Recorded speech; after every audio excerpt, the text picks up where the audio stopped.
Everyone who finishes the tutorial must undergo a test to measure their strength. That year's test took place in the labyrinth. A hunter examiner warned, anyone without talent should forfeit now. This will be dangerous. The crowd grew tense, except for the protagonist, who was half asleep in the back, drooling while the examiner explained the rules. The surroundings began to shift, transforming into the labyrinth. Everyone sprinted forward, while the protagonist lagged behind, calling out to the examiner, asking, "Hey, where's the exit?" The man stared at him in confusion. Was this guy really a newbie? Why was he wearing slippers and such a pathetic outfit? And why was he so relaxed? Annoyed, the examiner asked, "Is the hunter exam a joke to you?" The protagonist tilted his head and casually proposed a bet. He'd finish the test in 20 seconds. The examiner refused at first, saying he wasn't in the mood. Then the protagonist mocked him for being scared, and he agreed to a wager of 10 million won. Before he could say anything else, the protagonist dashed forward and placed his hand on the wall. The examiner was already imagining how easily he'd win that money. But our boy pulled back his fist and punched the wall with all his strength. Everyone watching the test stared in confusion, wondering what he was doing.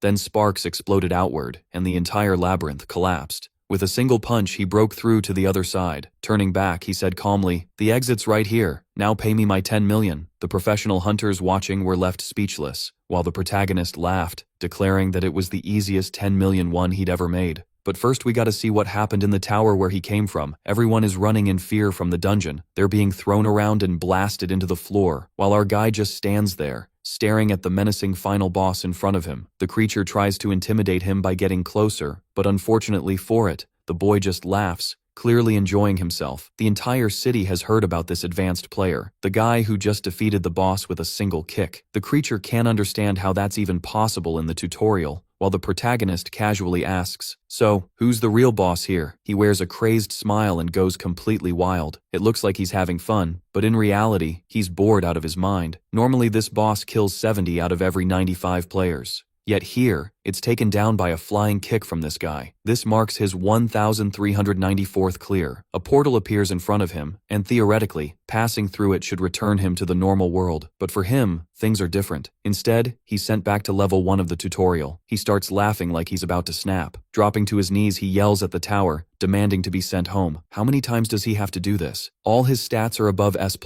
something that shouldn't even be possible for someone his age. 12 years ago, alongside his companions, he cleared the tower. Everyone was thrilled to finally return to reality, but when they crossed the portal, he alone was sent back to the first floor. The tower declared that he had been cursed. That's when he began running the tower again and again. Over time, he encountered other players, helping them escape while remaining trapped himself. 12 years passed like this, until one fateful day when he finally defeated the boss and the entire tower exploded. With the tower's explosions, a portal appeared. From it, the boy stepped out. After 12 years and maxing out every stat possible, he was finally back on Earth. On the eve of the hunter's big test, live hunter mags buzzing about the mysterious vet.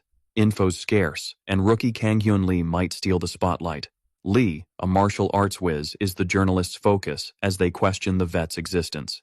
Kang Hyun Lee, in the exam, dreams of becoming a legend, ready for battle. While others bail from a monster threat, Lee stands his ground, ready to throw down. Sword in hand, he's all in for his dream. A kendo champ with a trophy case, Lee's the top hunter in his crew. He knows a killer first impression's key to success. Lee remembers the protagonist's epic rise, an unstoppable force in the tower. Yun Lee, who saw it all, can't believe he got overshadowed, while the protagonist, victorious, announces his return. Now, in the ranking exam, Yun Lee and the others watch, stunned at the chaos unleashed. For safety reasons, the exam gets paused, and everyone's told to chill and wait for more info. Behind the scenes, the film crew is in panic mode, trying to find some clear footage of the chaos. The cameras, which were all about Yun Lee, totally missed the real MVP, who accidentally stole the show. The director, spotting the hero on screen, declares the rise of a new superstar.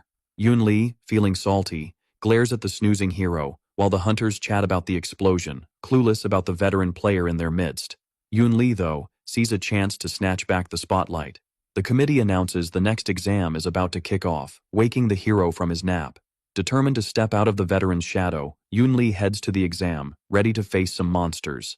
Sword in hand, Yun Lee takes on an ogre. With magic stones and high-tech gear, the virtual showdown becomes a wild ride, aiming to smash as many monsters as possible in a short time. Yun Li shows off his electric moves, wowing everyone with lightning shooting from his sword. With a prodigy in the mix, Yun Li unleashes a flurry of lightning-fast strikes, taking down 78 creatures and snagging the top score. The viewers, glued to the broadcast, say if it wasn't for the veteran, Yun Li would have been the champ. Hyonu strolls past Yun Li, yawning, unfazed by the buzz, while guild masters watch, curious about Hyonu's comeback. The exam kicks back in, and Yun Li has 120 seconds to tackle a swarm of holographic monsters popping up around him. The audience watches the screen closely. The hero, even surrounded by monsters, stays super chill. The countdown hits 0, and the monsters charge at him. Moving like a bullet, the hero pops the first monster's head. He's so fast, the cameras can't keep up. The orc horde gets wiped out fast. It looks like the hero vanished, and the monsters' heads just started popping. Even the guild leaders can't track his moves, wondering if he's using some secret trick. They drop that idea since he just left the tutorial. Watching the slow-mo footage, it's clear the hero's just strolling up to the monsters and casually taking them out, no fancy moves needed. This insane power and speed freak out the guild masters, wondering what he did in the tower. When time's up, the hero stands in the room, surrounded by bodies. He took down 248 monsters solo, smashing the old record. The online crowd goes wild over his epic performance. Some think he used magic to move like that. Yun Li, reading these comments, crushes his phone, super annoyed that everyone's talking about Kim, not him. Fuming with rage, Yun Li punches his room's wall repeatedly. He worked so hard, even using shady tricks to climb the ranks, only to be outdone by some random. In the waiting room, a woman shows him a list, asking what's up with it. She explains it's a list of guilds wanting to meet him. This woman is Alice, the head of intelligence for the Hunters Association. She says loads of guilds are keen on him, thanks to his potential. The hero glances at the list, realizing this important woman isn't just here for that. He asks why she's really here, and she says it's personal. Besides wanting to meet the hunter who shook the world, Alice suggests he join the Ares Guild, handing him a contract right after. Joining the guild would net him 10 billion won. Shocked by the huge sum, he jokes if Korea's in an economic crisis or if the currency tanked. Alice explains the economy's booming. Even the lands where he used to live now cost about 1.3 billion. The hero's obviously stunned by this news. Things have changed a lot since he entered the tower. Alice adds, the Ares Guild is super keen on him and willing to pay double to sign him. He wonders if someone from the government's pushing a guild, and Alice says it's a personal request from the Ares Guild's scout. Alice says he doesn't need to decide now, but the hero cuts her off, already deciding he doesn't want to be tied to any guild, tossing the contract on the table. At first Alice thinks he's joking, but the hero stands firm on his decision. After bouncing out of the room, he's deep in thought about the offer. In this world, it's all about give and take. They didn't just throw 10 billion at him for kicks. If he said yes, he'd have to hustle. Chillin' in bed, surrounded by a mountain of snacks. The lazy dude's all about that no-work, comfy life. Back to the convo, she asks if he's gonna become a hunter, but he drops some knowledge, saying even without guild hookups, some hunters roll solo. She thinks he's kinda full of himself, but still says if he changes his mind, he can hit up the number on the card. Lying in bed, he's ticked off it took him forever to find out about mercenary hunters. If he'd known sooner, he wouldn't have wasted time on the hunter test and could have been snoozing. He peeps at the guild list and spots some familiar names. 5 days later, in a Japanese joint, he doesn't recognize the folks he's chatting with. The 3 big shots of Korea's top guilds are right there. They were his old crew 12 years back. Seokwan, who was his age, is now an old dude. Shy Si-hyun turned into a total heartthrob, and Seoyeon, who was just a bookworm kid, is practically a whole new person. He remembers how Si-hyun used to hide behind him, making him super awkward, and that time Seoyeon peed herself when she saw Banksy on the 14th floor, thinking she was a goner. He's stoked to see his pals again and munches on his sushi, wondering how he survived 12 years without it. They reminisce about the day they nabbed the merman, and he kept singing about wanting sushi. He even sliced the merman's tail for sashimi. It's obvious he's always been a wild card in that tower. His friends, thinking back, say it was a regular thing to hear tales about him inside the tower. Curious, Kim asks about these stories, finding out the dude's basically a legend and the stuff he pulled in the tower still pops up on TV, making him a bit nervous. The ideas he had to kill time are now on TV. He wonders which ones, since he did a ton of stuff. A lot of what he did was embarrassing once he finished a dungeon in his birthday suit. Another time he did it dressed as a goblin. They say the most epic stories are when he beat a boss while busting a move, and the day he took down all the monsters using just his feet, from the 1st to the 10th floor. He's relieved the more awkward stories stayed put. While munching his sushi, he says those were just things he felt like doing at the time. His old crew, who already thought he was a beast after the evaluation test, now just see it confirmed. He says being stuck in that tower made him do all sorts of stuff, even taking on a disciple. He can't remember exactly when, but it was when he was hanging out between floors 50 and 60, finding a kid left behind in the tower. Back then, he had this idea to create a martial style, so, rocking a big cloak and a skull mask, he shows up to the kid, acting all mysterious monk. After that, he started training the kid, making him balance jars of water on one foot, lifting super heavy stuff, and telling him to focus his chakra to smash a pillar. But it was all a sham. The only thing he did was use brute force. Thinking back, he feels bad for the kid and is glad he wore a mask, definitely not wanting to bump into him. He asks how things were outside, and they keep the chat going. Back home, lying in bed, he opens the status window again, no longer seeing the tutorial limit message. His age is back to 24, like he really lost 12 years. His goal now is to stack some cash and live a chill life until he kicks the bucket. But even though a bunch of messages vanished, one stuck around, the one saying the infinite cycle was removed. Opening the message, he finds a quest telling him to take down 3 bosses from these dungeons. At the same time, someone calls from outside his room. Opening the doorman says some folks from the Ares Guild are here to see him. The protagonist says he's not interested, but the doorman keeps pushing. Seeing that they won't stop bugging him until he makes it super clear he's not interested, he follows the guard to where the recruiter is chilling. There, on the sofa, a dude in a suit with a guard behind him is waiting. Kim's all straight up saying he's made it crystal clear he's not joining any guild. The guy introduces himself as Byung-ho Kang, the HR dude of the Ares Guild. Byung-ho asks if Kim can really level up as a hunter without a guild, saying there'll be no unnecessary drama if Kim joins Ares. Kim gets the vibe, asking if they really rolled up to his crib to throw threats. The guard gets all salty with Kim's sass, but Byung-ho tells him to chill and not do anything dumb. Kim says he knows their guild's rep, calling them a bunch of scumbags who hog half of Korea's dungeons. Chatting with his old crew, Kim found out you need a permission ticket to hit up a dungeon. The Ares Guild hogs 66% of all the country's dungeons, from rank A, perfect for farming, to rank D, good for noobs. Basically, the guild leaves everyone with 2 choices: cough up for their pricey ticket or join the guild.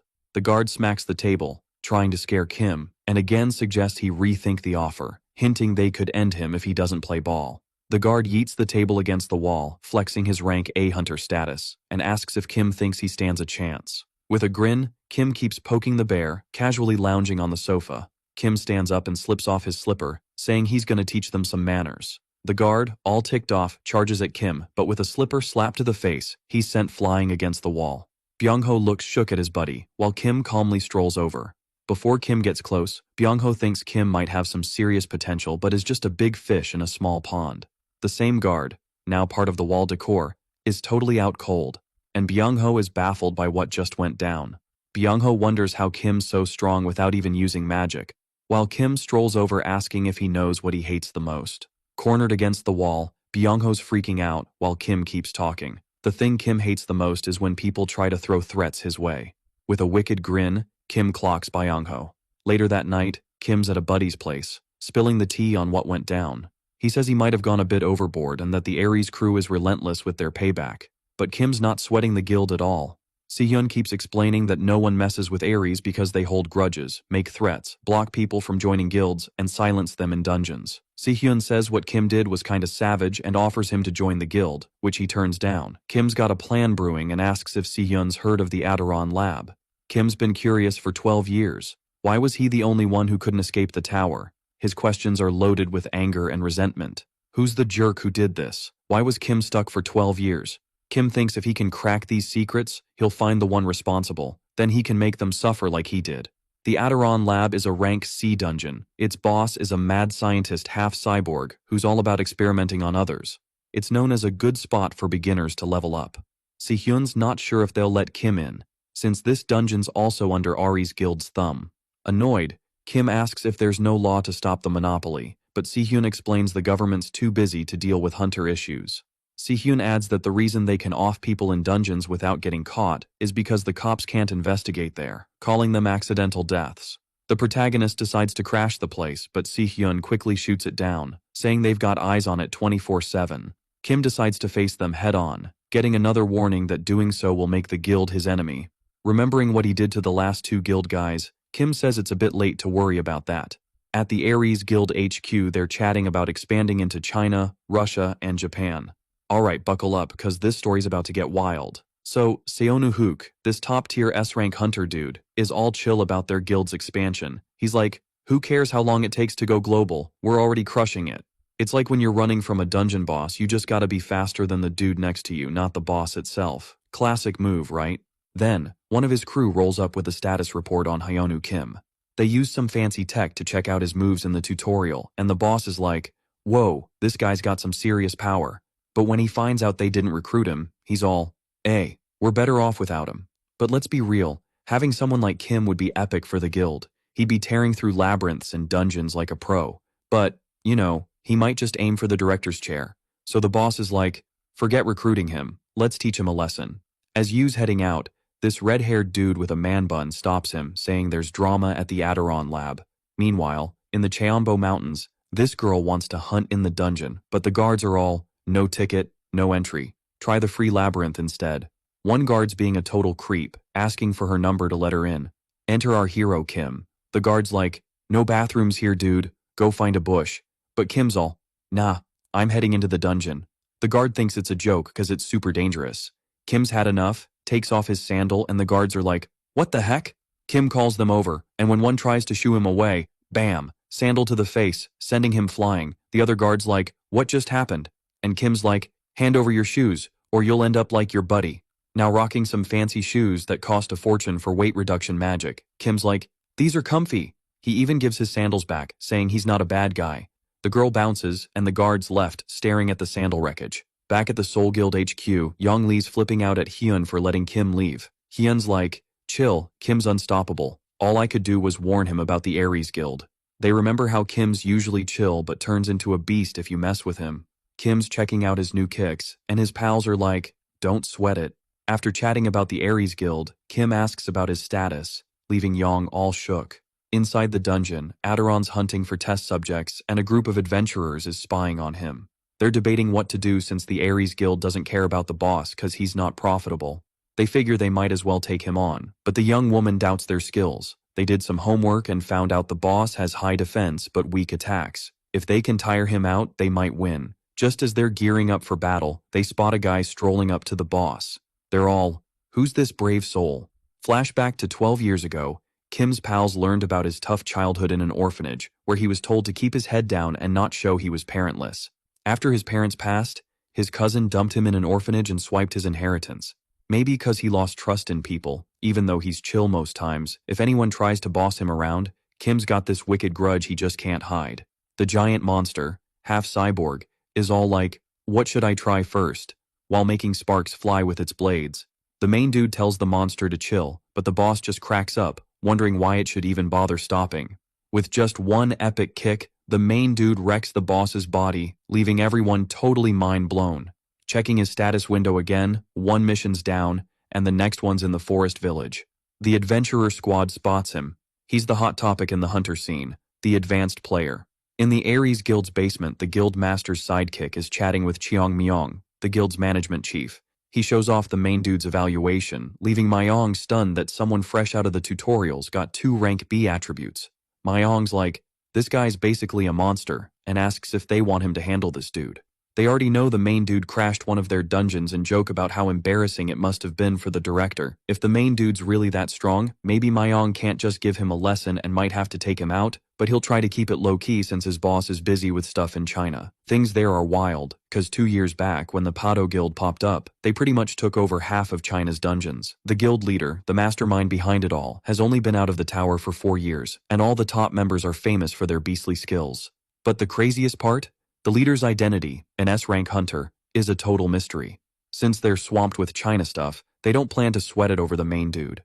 The main dude, snapping pics, is blown away by how Tex leveled up, taking a pic of his buddy and freaking out that he can game on his phone. He mentions the dungeon he's eyeing is run by his guild, but the boss is MIA right now. Kim, all fired up, asks why, and the main dude says the boss got whooped a few weeks back. The real-world system's different from the tower. There, monsters bounce back in a day, but IRL, they play by different rules. Regular monsters regen constantly, but the boss takes a bit to come back. The main dude's worried he'll have to wait a whole month to beat it, but chills out when he hears it's just 2 or 3 days till respawn. He asks when he'll register his ranking with the Hunter Association. Cause with that ranking, he'll score some sweet sponsor perks and cash.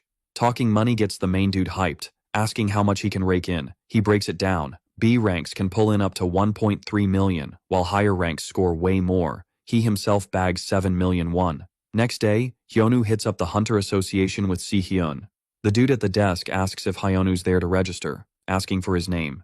As soon as he finds out Hyunwoo's the guy who bounced after 12 years, he remembers Victor was on the hunt for him. Finding him kinda cocky for a newbie, he figures his score's gonna be rank B tops. He hands Hyunwoo a box, the Eye of Truth. It's gonna measure his status grade and flash it on the hologram nearby. When Hyunwoo grabs the box and the hologram pops up, the dude's jaw drops at the statuses shown there. He yells, saying it makes 0 sense for Hyunwoo to have those statuses, and once again, Hyunwoo's news is blowing up. Internet folks are buzzing that, except for Magic, all his statuses are rank A and there's no one else like that around. On the drive back, Hyunwoo's amazed at how fast news spreads online. Si-hyun says it's bound to happen, cause besides his beastly statuses, he also stirred up drama in the Ares Guild dungeon. Si-hyun warns that the Ares Guild's probably got all the deets on Hyunwoo, and after today's heads up, they won't just sit around. While giving the main dude a heads up to be careful, Si-hyun's gaming on his phone. He cracks up, showing the phone. On the game's loading screen, there's a hunter striking a goofy pose, loaded with cheesy effects. Si-hyun, with a deadpan face, says that's him, leaving the car in awkward silence. The protagonists all, "Yo Si-hyun, how come you're always chillin' when other guildmasters are swamped?" Si-hyun's like, "Nah dude, I'm busy too, just took a day off to help you out," but the protagonist's not buying it. Back at the Ares Guild's underground, Myong and Cheonggang are totally wowed by the protagonist's power. Myong's all, "No worries, I got Cheonggang here, the hunter who's about to hit rank S in China." Meanwhile, in Forest Village, Hyunwoo and Si-hyun are just chillin', waiting for the boss to respawn. As they go deeper into the forest, some dude's watching them with a grin from a few meters away. The protagonist's like, "Who's this dude tagging along with us?" Si-hyun's all, "He's just here to help gather some materials." The protagonist's confused, but Si-hyun explains the boss drop stuff worth 20 or 35 million won. Shocked, the protagonist's like, "What do people even do with this stuff?" Si-hyun's like, "Well, someone dressed like you wouldn't get it, but they're for making weapons and armor." The helper's like, "Mind if I record this raid?" Streaming's a cash cow. Hyunwoo, the top mercenary, wants an 80% of the profits. They keep trekking deeper into the forest. Si-hyun hands the protagonist a map, saying the forest's a maze further in. The protagonist, clueless about maps, just tosses it and heads for a big tree. He tells the helper to get a good shot as he gears up to punch it. His punch is so epic it clears a path to the boss, a two-headed ogre. The helper's blown away by Hyunwoo's skills, filming and following to the boss. With a leap, the protagonist's up at the boss's height, dodging attacks and climbing its shoulder. He kicks it down, climbing on top of it. Under the moonlight, in seconds, the protagonist takes down a dungeon boss. The helper's stoked, sure his vid's gonna blow up, while the tree guy's grinning wickedly. It's Cheonggang, checking out the protagonist's skills, thinking he's the real deal, an advanced player. His stats are insane, no magic or skills needed, but Cheonggang's already figured out how to beat him. Tomorrow, when he hits the swamp, is the time to strike. The protagonist, already there, feels weird when his phone buzzes. It's Seo-yeon, worried about him. He keeps moving forward. He's not scared of the Ares Guild or anything, cause he's a beast. Yesterday, Seo-yeon asked why he's heading into Ares territory, and he said he's got stuff to do. She pressed for details, but he kept it vague. She wondered if he's just beefing with Ares, and he admitted kinda. Seo-yeon sighed, knowing he's capable, but still worried, asking him to dodge guild members. Since the swamp's a rank A dungeon, Ares is probably waiting to invade once the boss respawns. The protagonist nods at her advice, but he's definitely not following it. In the dungeon, he bumps into a guild member who threatens him with a knife. The guy's yelling, trying to scare him, while the protagonist remembers his friend's words. Seeing the guy ready to attack, the protagonist's like, "Do they ever learn? They disrespect me, then get wrecked." The protagonist, already over it, says it's always the same, ticking off the guy who charges at him. An explosion goes off as the protagonist casually strolls away. Walking on the swamp's squishy ground, a monster in the water spots him and charges. In front of him, a massive 20-meter crocodile, the protagonist's impressed by its size. Remembering his friend's tips, he knows its hide's tough and its teeth are worth bank. The protagonist grins wickedly, charging at the boss, landing a solid hit. He says he'll take it down fast and loot everything, but the monster tries to flee. The protagonist grabs both tails, stopping it from diving into the water. The desperate monster hears him talking about a move called Giant Swing as it spun wildly in the air. He yeets it into a mountain, but, plot twist, the croc's a tough cookie and comes back for round 2. Seeing the boss's killer vibes, the main dudes all, "Wanna get smacked again?" while Cheongang's just chillin', watching. The croc lunges, and Hyonu's ready to end it, but then, bam, shiny chains snag his legs. Cheongang, sneaky as ever, ambushes Hyonu, saying it's game over as the boss gets ready to chomp. Hyonu's quick with his hands, dodging the boss's bite, but then he spots these bright red chains on his legs. Totally baffled, he's like, "What the heck?" And Cheongang, perched on a rock, goes, "Magic chains, dude. Perfect for someone with zero magic." Sitting there, the main guy's all, "Who even are you, bro?" Cheongang hops down, saying he's from the Ares Guild, sent to handle Hyonu personally. Covered in dirt, the main dude's like, "So, you're a guild hitman?" And Cheongang's like, "Bingo." Cheongang's impressed by Hyonu's raw power, tossing crocs like it's nothing. He knows Hyonu's strong, but with these chains, he's stuck. Hyonu struggles to break free, but nope, those chains aren't budging. Cheongang's all, "These aren't just any chains, they're magic, so you need magic to break them." This whole setup's tailor-made for Hyonu, fresh out of the tower with zero magic skills. Hyonu's like, "Am I really in deep trouble?" stressing Cheongang out. Cheongang's like, "Everyone acts cool when caught off guard." The main dude keeps playing it cool, making Cheongang even more ticked off. Cheongang whips out his sword, ready to strike Hyonu. As soon as the sword hits, Cheongang triggers a massive explosion. Cheongang thinks he's won, but when the smoke clears, Hyonu's chillin', asking if something was supposed to happen. Cheongang's jaw drops. His attack did zilch to Hyonu. Cheongang tries again but gets a surprise punch, flying far away. Hyonu strolls over, saying Cheongang should have chained his whole body. The guy's baffled, asking how this is possible as the chains vanish. Then, Hyonu snaps the tree he was tied to and grabs it. Since Cheongang's an assassin, he knows what's coming next. Cue the croc. Cheongang gets launched onto the croc, taking it out instantly. A mission complete alert pops up saying the status window's getting an upgrade.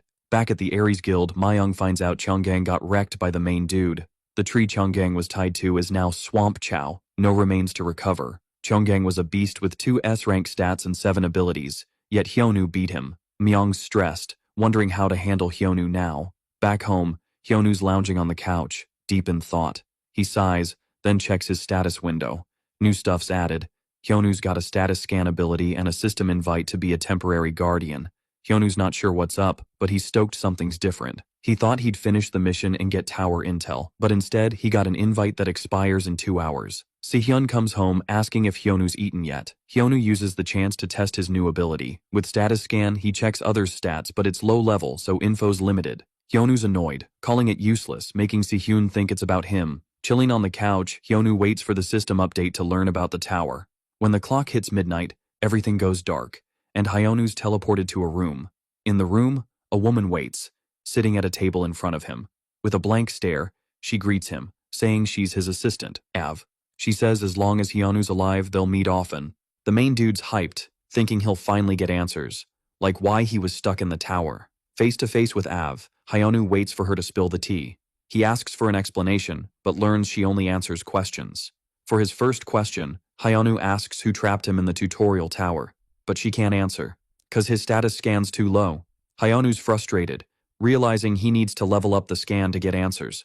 He keeps firing off questions, but she's totally ghosting him, leaving him so stressed he gives her a flick on the forehead.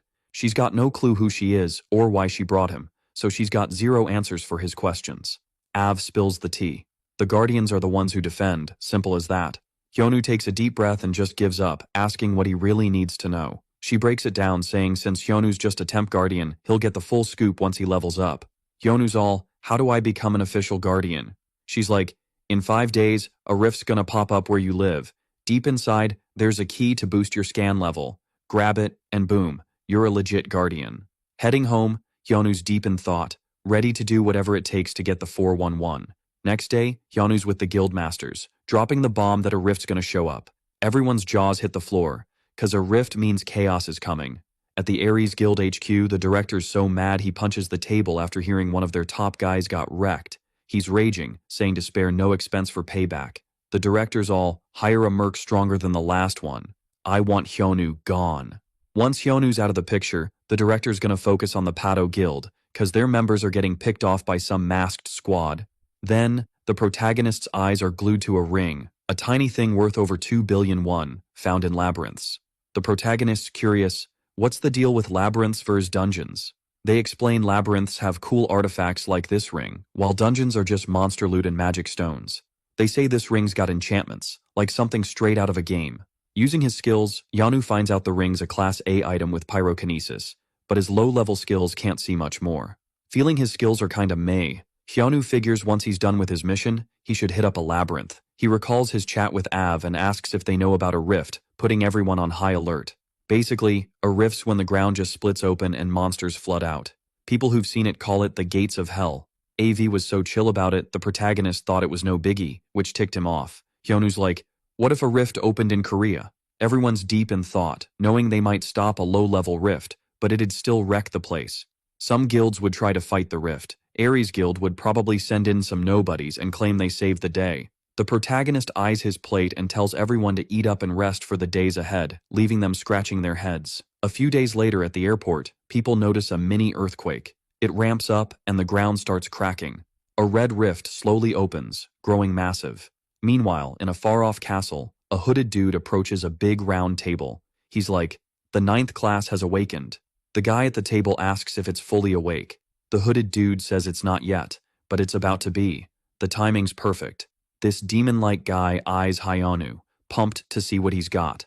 Back at the airport, people are freaking out from the quake. Some stay standing, but others drop to their knees. A news chopper overhead warns everyone to bounce because of the rift. The airport's locked down, hunters are on the scene, but monsters keep pouring out. It's turning into a full-on human versus beast showdown. Monsters are relentless. Some folks are too freaked to do anything, but one team member uses their skills to trap some monsters, buying time to take them out.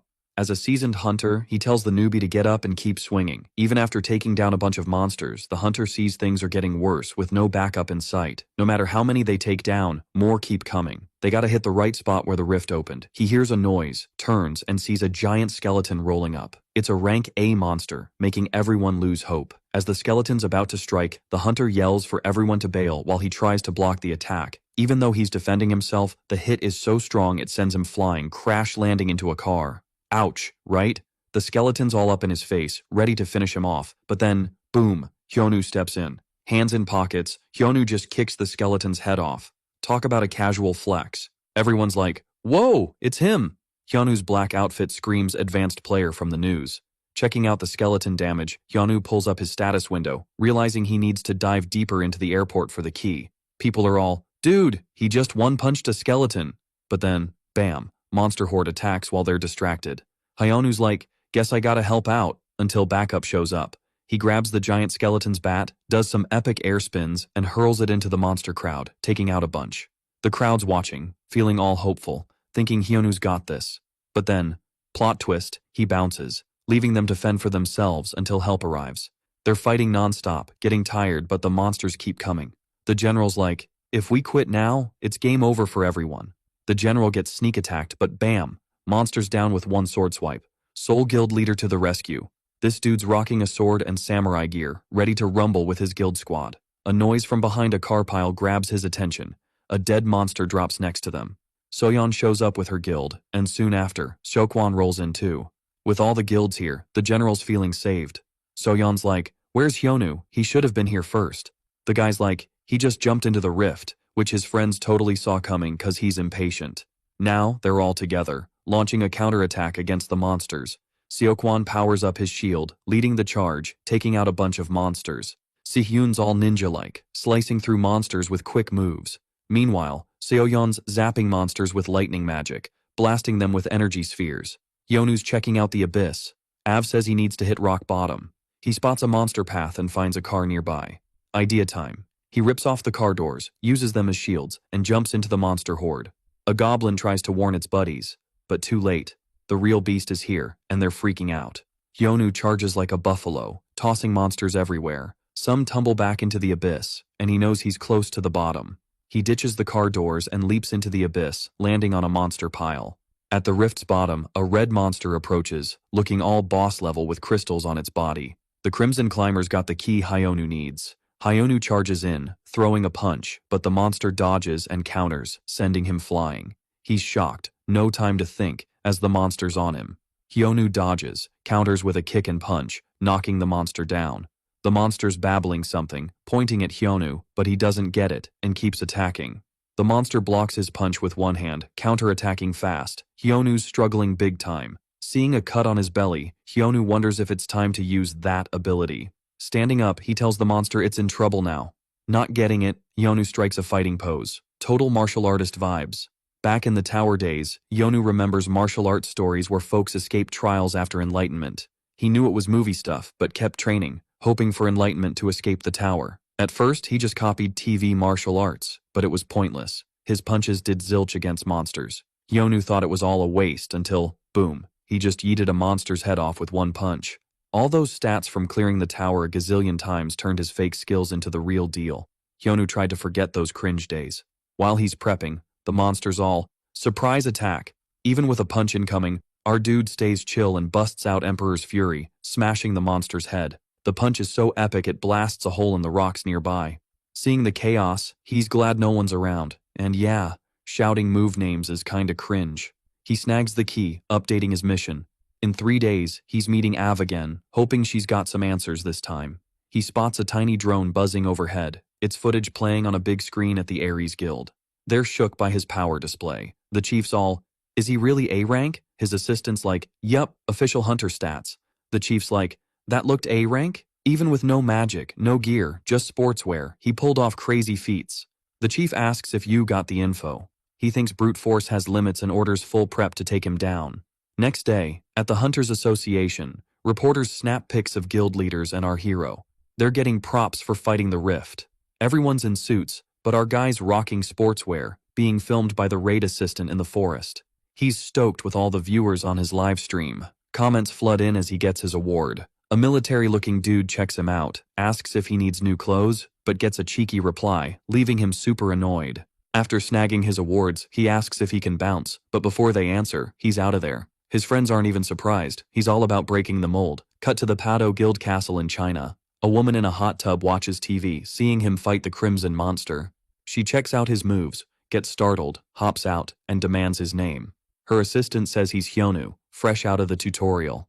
She orders a full background check on him. As the assistant agrees, a dude in a white kimono enters.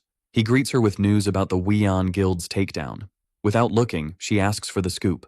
Turns out they snagged all the southern dungeons, but an exec got nabbed by the Ares Guild. As she dries off, she says if an exec got caught by noobs, he doesn't deserve the guild. She ties her hair, saying it's lame they can't dominate all the guilds in their turf. Watching the screen with a fiery gaze, she says it's a small price to keep their vow. Back in Korea, Seoyeon asks if he gets how famous he is now. He's a public figure but doesn't get how tough that is. Online, people post news and troll him for getting the award in casual clothes and sandals, then bolting. Hyonu doesn't care. He won't see them again, and he's living his way, leaving his friends worried. He stands up, saying he's gotta bounce. When his friends ask where, he says he's got a date, leaving everyone shook. When he leaves, everyone's worried. Even fresh out of the tower, he's made a ton of enemies. Seokwan says not to worry, he's strong, and it's not like he's out causing chaos. He heads to a quiet alley. While waiting for the invite time to end, a bright light wraps around him, and he's back in Av's room. He asks if the status scan leveled up. Av says after fighting the Crimson Demon, he went from minor to lower rank, which doesn't thrill him.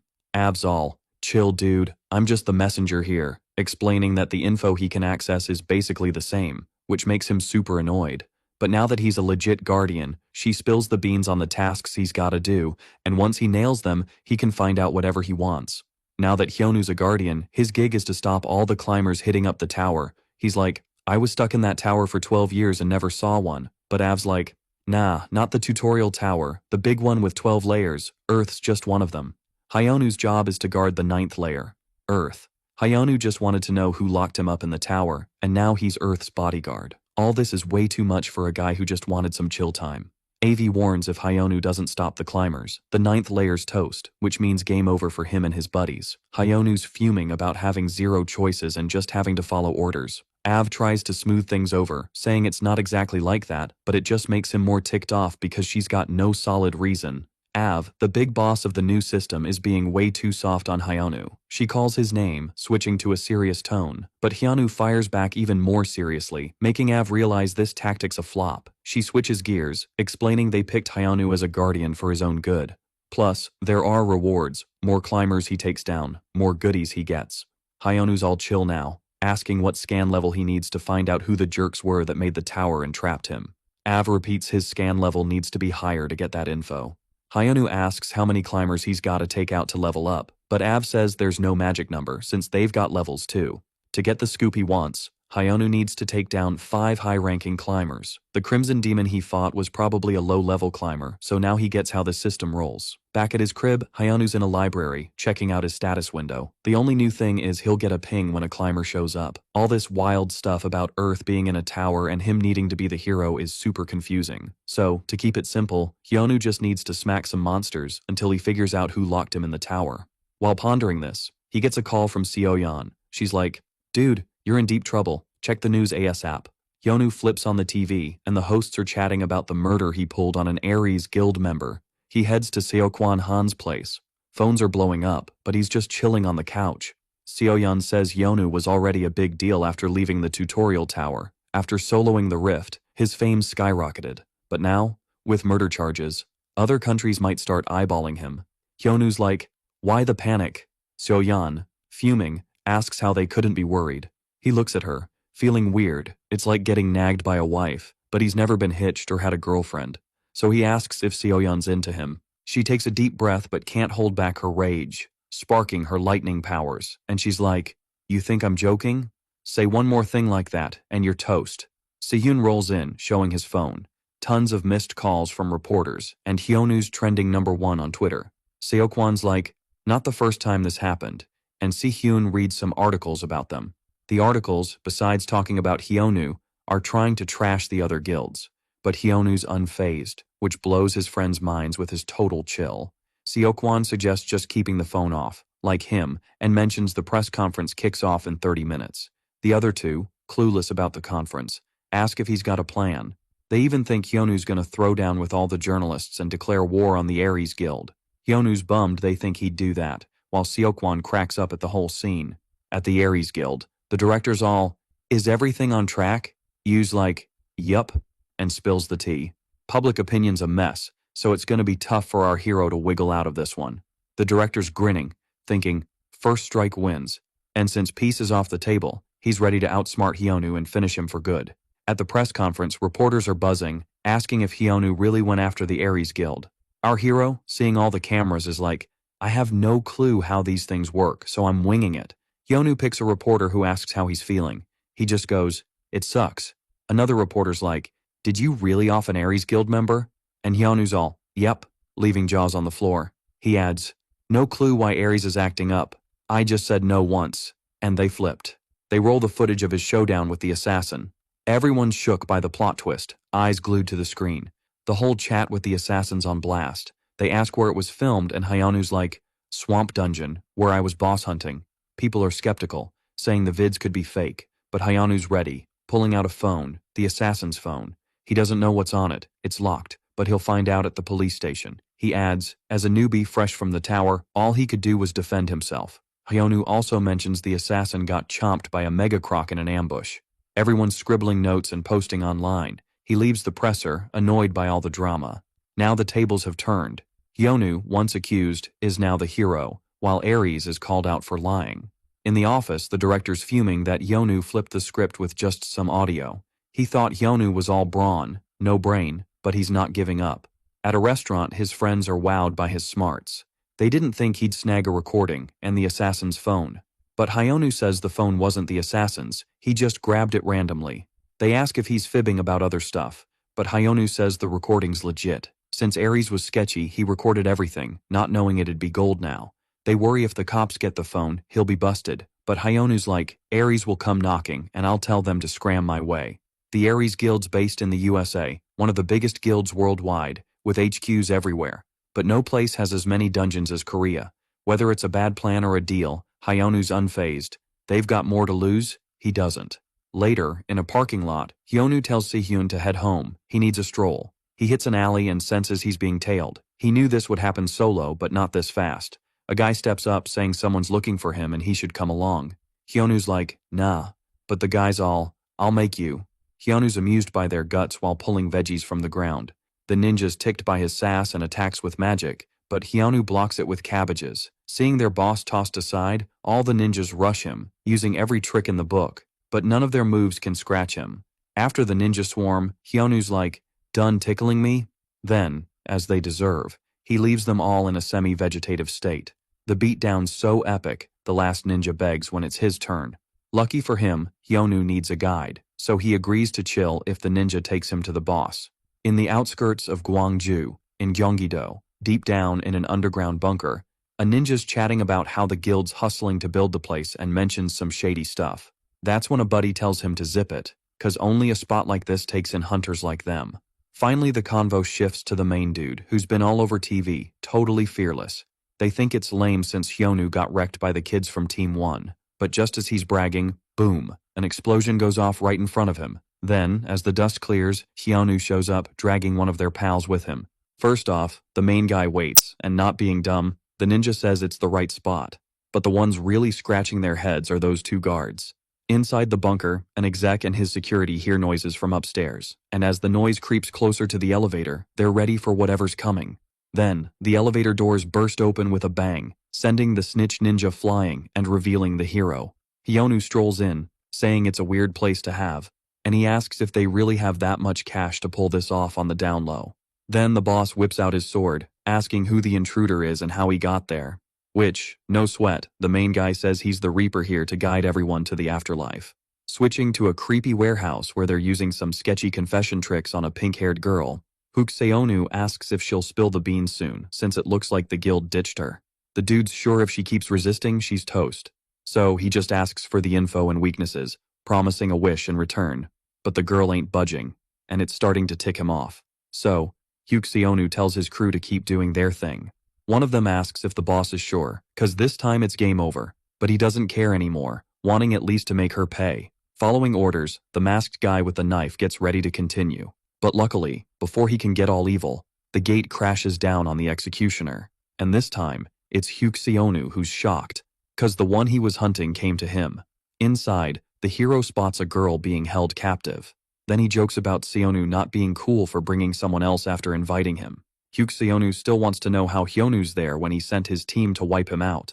So, the main guy makes sure to say they took a break, just like the other assassins behind him, and left the boss to choose between talking or getting buried. The boss is still stunned, totally frozen. So, his security, one of the trained assassins, steps up to take out the threat. But since Hyonu handled a whole squad, one dude's no biggie. After taking down the security, the hero jokes about why they're so hostile to a guest, which clearly starts to drive Hyuk-seonu nuts. He'd said the hero was rank A, but the hunters here were at least rank B+, with some A+ pros. But even those picked to catch him, almost rank S, got wrecked. It was in the report he soloed the crevasse boss, even though Hyuk-seonu wanted to think it was no biggie. But now it's clear the main guy's an S rank, definitely top tier. So even though he's also an S not as high, he could easily lose. Finally, Hyonu snaps him out of it by asking if he's deaf. The hero asks if the other can decide soon whether he wants to take the beating or talk. Then, naturally, that boss gets irritated. But, not being a fool, calms down and decides to talk. Until he discovers the extent of the protagonist's power, he knows he shouldn't act rashly. However, right after sitting at the table, Hyonu asks if they can start with the payment. As Hyuk-seonu doesn't quite understand, the hero explains that he is referring to compensation for the damage caused by Ares. After all, besides sending hunters after him, they also had the audacity to spread false information, which, obviously, the protagonist would not let go without compensation. To break it down, the dude's asking for 10 billion won for damages and some beginner dungeons. No biggie, right? So the boss is all chill at first, but then he gets it and bam, slams the table, yelling, "It's extortion." Hyonu's like, "Nah, it's fair for a company this size." And the boss can't really argue with that logic. Sure, 10 billion isn't pocket change, but the boss is sweating over those dungeon rights. Cause, you know, it means Hyonu wants to hog all the new hunters for himself. Hyuk-seonu's like, "Is there any point in arguing? I offered cash before, and you said no." But if it's prestige he's after, the boss is like, join Ares, and you'll get mad support. So, instead of beefing with a big guild, he could have them as buddies. But talks go south cause Hyonu's ticked about other stuff getting mixed into his deal. Plus, there's this girl tied up next to him, and she's totally clueless about what's going on. Finally, Hyonu's all, I got this, and if you mess with me again, you'll regret it. Hyuk-seonu's feeling super dissed, but Hyonu circles back to the main point. And, giving the choice to accept the terms or go all out, the boss's choice is clear, even if he hates it. Later that night, when the hero rolls home, Si-yeon's like, whoa dude, especially cause he's got this unconscious girl with him, and she's a total mystery. In some spooky place, way different from the usual, a young dude's wandering through a wrecked castle, until he finds this tower entrance, and it's go time for the 9th layer challenge. Back in the real world, the deal wraps up with 4 dungeons, 11 billion, and the girl he brought along. There's a strong hunter, but the hero's like, I can handle whatever comes. Finally, Si-yeon's curious why he brought the girl, and it's said she's his safety net. And also, cause he's worried about some personal stuff he hasn't spilled yet. Finally, Si-yeon bounces to snag some loot, cause dungeon bosses are gonna respawn. Later, the hero checks out the tattoo on the unconscious girl.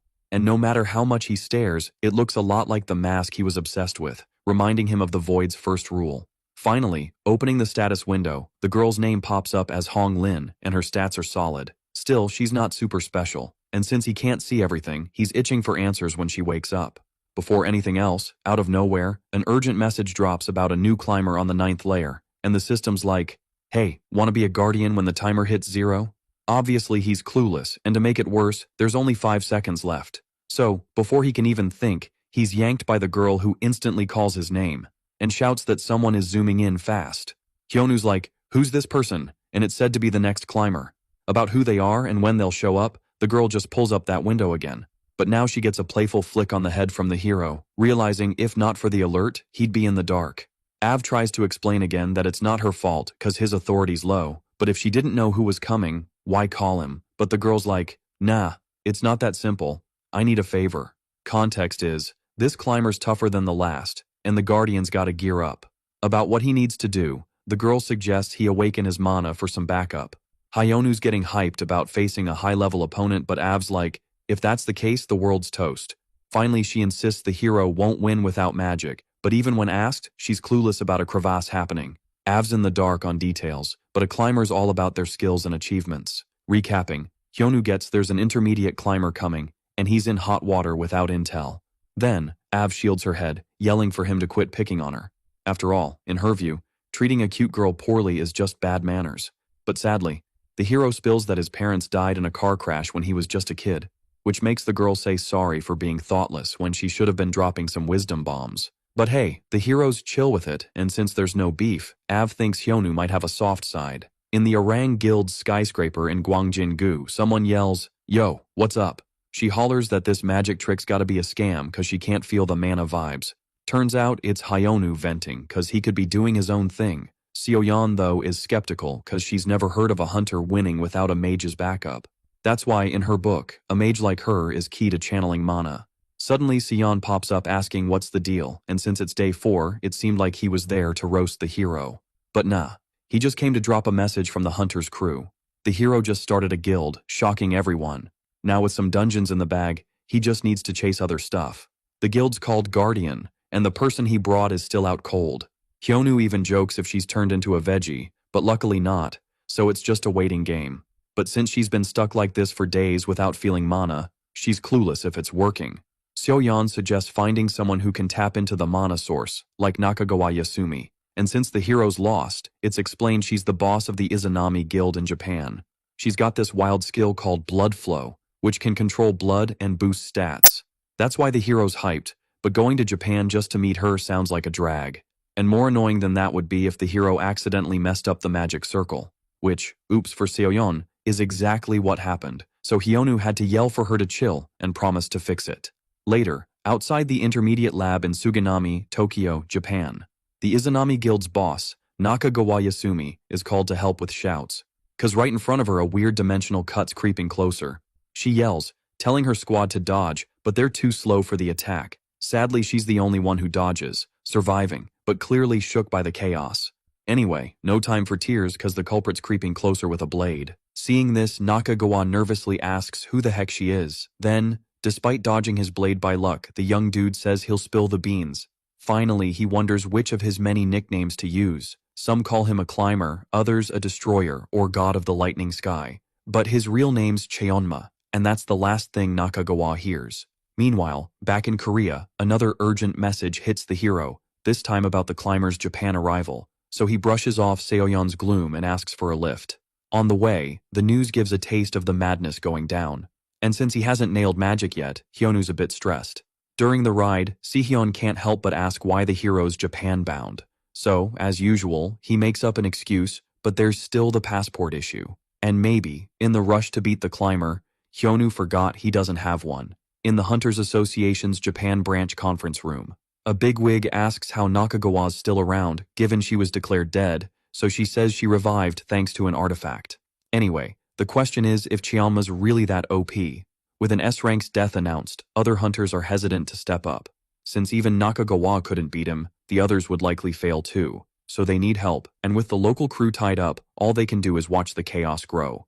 That is, until suddenly, on the livestream, an unexpected face shows up. Our hero's already in the thick of it, despite the passport drama. Then, facing Cheonma, he tries to open the status window, but it's a no-go on climbers. Hyonu jokes about the enemy looking like an oriental drama star. But without any chill, he asks who the hero is and attacks before hearing. Hyonu's on high alert, cause when the hit lands, the wind's like a wrecking ball, smashing buildings. Then, using his speed boost, Hyonu sneaks up behind the dude, landing a punch right on his guard. Grinning, Hyonu asks for the guy's name again, and since he dodged the blade, the dude finally spills it. Cheonma keeps up the pressure with another long-range move that barely misses our hero. Hyonu clocks that the dude's fast, but not so fast he can't keep up. At first his moves look basic, but they're actually a combo of slashes all at once. So, it's clear to Hyonu he needs to stop that sword swing, cause he's got the edge up close. Thinking fast, our hero moves in, landing a punch right in the guy's gut, and he doesn't waste a second chasing him down to stop any time gaps. But Cheonma, even bleeding, starts having a blast. And then, bam, he unleashes an electric aura that's untouchable. Strolling over, Cheonma asks who Hyonu is, cause compared to the lower floors, he's the strongest. Back in the conference room, Sehyun's watching everything, asking if the crevasse showed up at 2. Nakagawa nods, feeling bad for letting the hero go. When Hyonu got off the plane, he just bolted, so Sehyun's wondering why he was so eager. But not being dumb, he figures Hyonu already knew about the event. Back to our hero's fight, he's dodging magic attacks left and right. Almost getting hit every time, he asks what kind of skill this is. Cheonma's offended, saying it's not just a skill, but warns he'll soon be toast from his celestial sword. Not before explaining he doesn't use those human tricks called skills. Seeing the sitch, Hyonu knows he needs to dodge.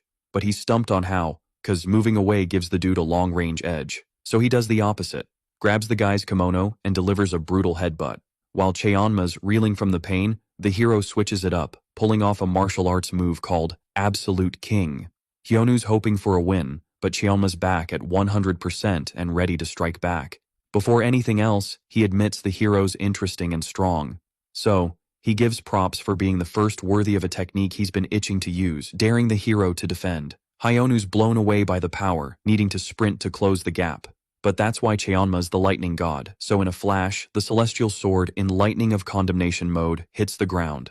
In the conference room, Sehyun's freaked out by this monster's insane power. Nothing's left in the attack zone, but the hero's sharp, grabbing the enemy as he swung his sword. That lightning's still buzzing, running through his whole body. Even though it seems like the end, it's the spark needed to unlock his magic. The hero's still trying to wrap his head around what's happening as he backs off. Cheonma's lost his patience, wanting to see if the hero's luck holds up for round 2. Hyonu admits the guy's strong, cause this technique's his own creation. Cheonma's a character from some novels, and his story's about reaching the magical peak and mastering mana.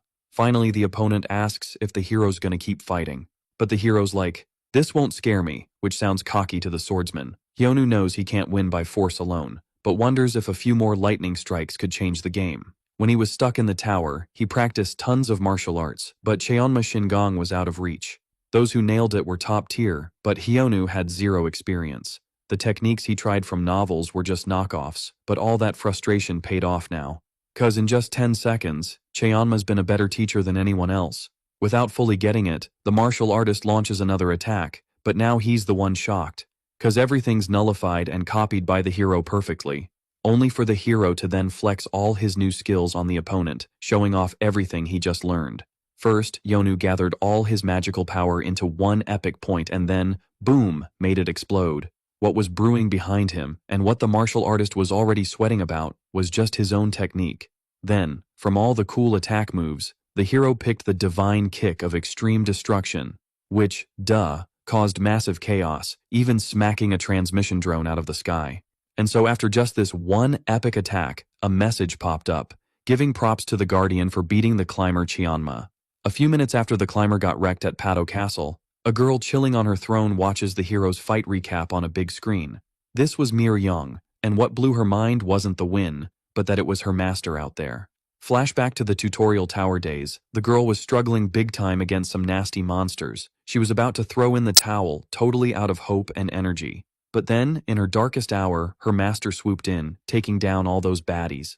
The one who schooled her in martial arts and the path of awesomeness, that was her master Kim Hyonu. Finally, when asking about the last area, she hears there's something to the east in the Weiyan Guild's dungeon. If they snagged it, all the dungeons in China would be Pado Guild's turf. So, the girl told her sidekick he had a month and warned she'd tag along. Mir Young promised her master she'd make a place worthy of him for when he hit this world. So she had to hustle, 'cause she'd soon get to see her legendary teacher. At Japan's international airport, as the hero rolls in, everyone's yelling to clear the path. Loads of people want to know what move he pulled against the climber, thinking he couldn't even use mana. Plus, they were curious how Hyonu knew a crevasse would pop up in Japan and acted so fast. Even Si-hyun, who was keeping quiet, was all ears. But the hero just tossed the question-answering job to the boy, and as he started to get what was going on with all the reporters, the hero had already bolted. Back at his crib, Yonu finally gets some chill time without any interruptions, especially since he trusts Si-hyun to handle the chaos. Surprisingly, that mystery girl is up and about, and the first thing she does is bow and give a heartfelt thanks to the hero for saving her life. The girl's name was Hong Lin, and she mentioned stuff like being a Pado Guild officer kidnapped by Ares while tackling one of their dungeons. But the real head-scratcher was other things, like the tattoo on her shoulder. Hong Lin said it was the guild's official symbol, 'cause her master said it meant only the sky was above them. Hyonu, on the other hand, was like, what does that even mean? But she had already spilled the tea. For Mir Young, it was a way to honor the one who was above everyone except the sky and who should rightfully rule. However, the hero yelled for her to zip it, which freaked the girl out. Naturally, she asked if she messed up, but even though he didn't say it, Hyonu was ticked, 'cause this was another one of his blunders. He really couldn't figure out how he let all the goofy stuff he did in the tower get broadcasted by someone. Back then, he thought if he mastered martial arts, he could break free from the tower, and that's when he caught the 7th grade syndrome, mimicking all the lines and poses from web novels and anime he'd watched. So it was a bummer that even after shaking it off, someone was spreading his cringe past. And the only person he could think of doing that was the one who treated him as a master, who by chance had a power link with the girl he saved by accident. So, the best plan Hyonu came up with was to send Hong Lin back with a note telling the guild boss to never come after him. A few days after sending the girl back to China on the Korean show Meeting Hunters, the host Hae Young Lee wishes everyone a good day and introduces the new sensation of the moment, the hunter Kim Hyonu. Then, all his buddies watching from home are totally shook 'cause they had no clue about this. Si-hyun, though, had a hint, 'cause the hero mentioned he had an announcement to make. And just as he said, Hyonu wasn't about to waste time sticking to the show's schedule. He rolls up, promising just one thing, and drops the bomb that he's not only started a guild, but is on the hunt for new members. Turns out, going on TV to recruit members had resumes piling up at his doorstep. Honestly, Hyonu didn't see it going down like this, and to make things worse, Si-hyun bailed on helping him out. So they struck a deal to get into the first dungeons every now and then. His squad, the clan leaders, got the hero's back. Someone asks why he's even starting a guild if it's such a pain. The hero just shrugs and says he's in it for the cash. He's already raked in some dough from his adventures, but now with his own dungeons, he's ready to cash in even more. His buddies joke that his money obsession might be from a rough childhood. Later, a hunter's resume gets trashed right in front of him, leaving the dude stunned. He's the top C-rank hunter, so he asks if the hero even checked it out. But he should have zipped it because the hero snaps and kicks him out. Since this hunter was famous for smashing dungeons and still got rejected, everyone's buzzing about what it takes to get in. Turns out, it wasn't his D-level stats, but his selfish vibe that got him booted. The hero realizes this new skill he's got is pretty handy. A while back, Av gave him props for taking down Chianma and called him over to boost his skills instead of just leveling up info. Av wanted to add a personality check to the status skill, and Hyunu was all, what's the point? Back then. But now, he sees it's gold for resume interviews. With a new candidate in front of him, the hero uses his status power and finds out she's got an opportunistic streak. It's kinda iffy, so he's on the fence about her, but the other two candidates, one's all about self-sacrifice and the other's super friendly, so Hyonu's hyped and decides to give the girl a shot, approving her with the good vibe crew. That wraps up the day, and he's feeling super lazy. Later, someone asks what kind of interview wraps up in just an hour and a half. The hero says it's plenty to pick folks who won't swipe his stuff the first chance they get. Sion gets it's about checking attributes, but Hyunu wonders why no S rank showed up. Sion explains those folks are rare, only 5,000 worldwide. Among them, he's ranked 163, while his crew's at 175 and 161. Sion's worried the hero doesn't know the top 200 are famous and always gunning for each other's spots. The hero's shocked his pals are so high up, and not long ago, he saw a poster of S-rank hunters with names crossed out. Sion tells him those hunters are dead. They're supposed to be super strong, but many died chasing rare artifacts. Hunters can only boost their stats so much. If they leave the tower with C strength, they can't hit level A-. To break through, they need an S+ grade item from the labyrinth's depths. The hero asks if the labyrinth's a hunter graveyard. Sihyun says many try to snag it through theft, leading to hunter assassins who get booted from the rankings, just like the hero saw with the Ares Guild's goons. Hyunu starts to see some shady folks in Power Love playing dirty. One of the first dungeons the Ares Guild gave him was the Desolate Swamp, where he's chilling now. The hero lets his buddy bounce while he gears up to smack down the regenerating boss. If he's gonna make bank, it's time to start milking resources. He dives into the control room, bumping into the last people he wanted to see. They're shocked, but he tells them to chill. They remember the beatdown they got last time. Finally, Hyunu asks how to get into the dungeon, and the guy yells the paperwork's not done yet. Alright, buckle up, cause this is gonna be a wild ride.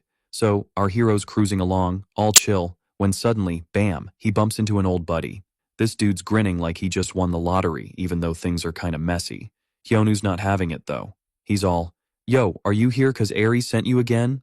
And the guy's like, yeah, but I'm out of that guild life now. Then he drops some serious tea about these hunters called Pandemonium. If you know about these guys, it's like hearing the ice cream truck when you're broke.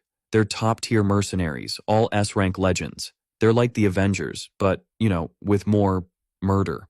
There's Jack Gunslinger, Asuo Bloodwind, Master Aslan, and Anya Circular. If they're after you, well, good luck, buddy. Anya's all, ever heard of me, the class MVP?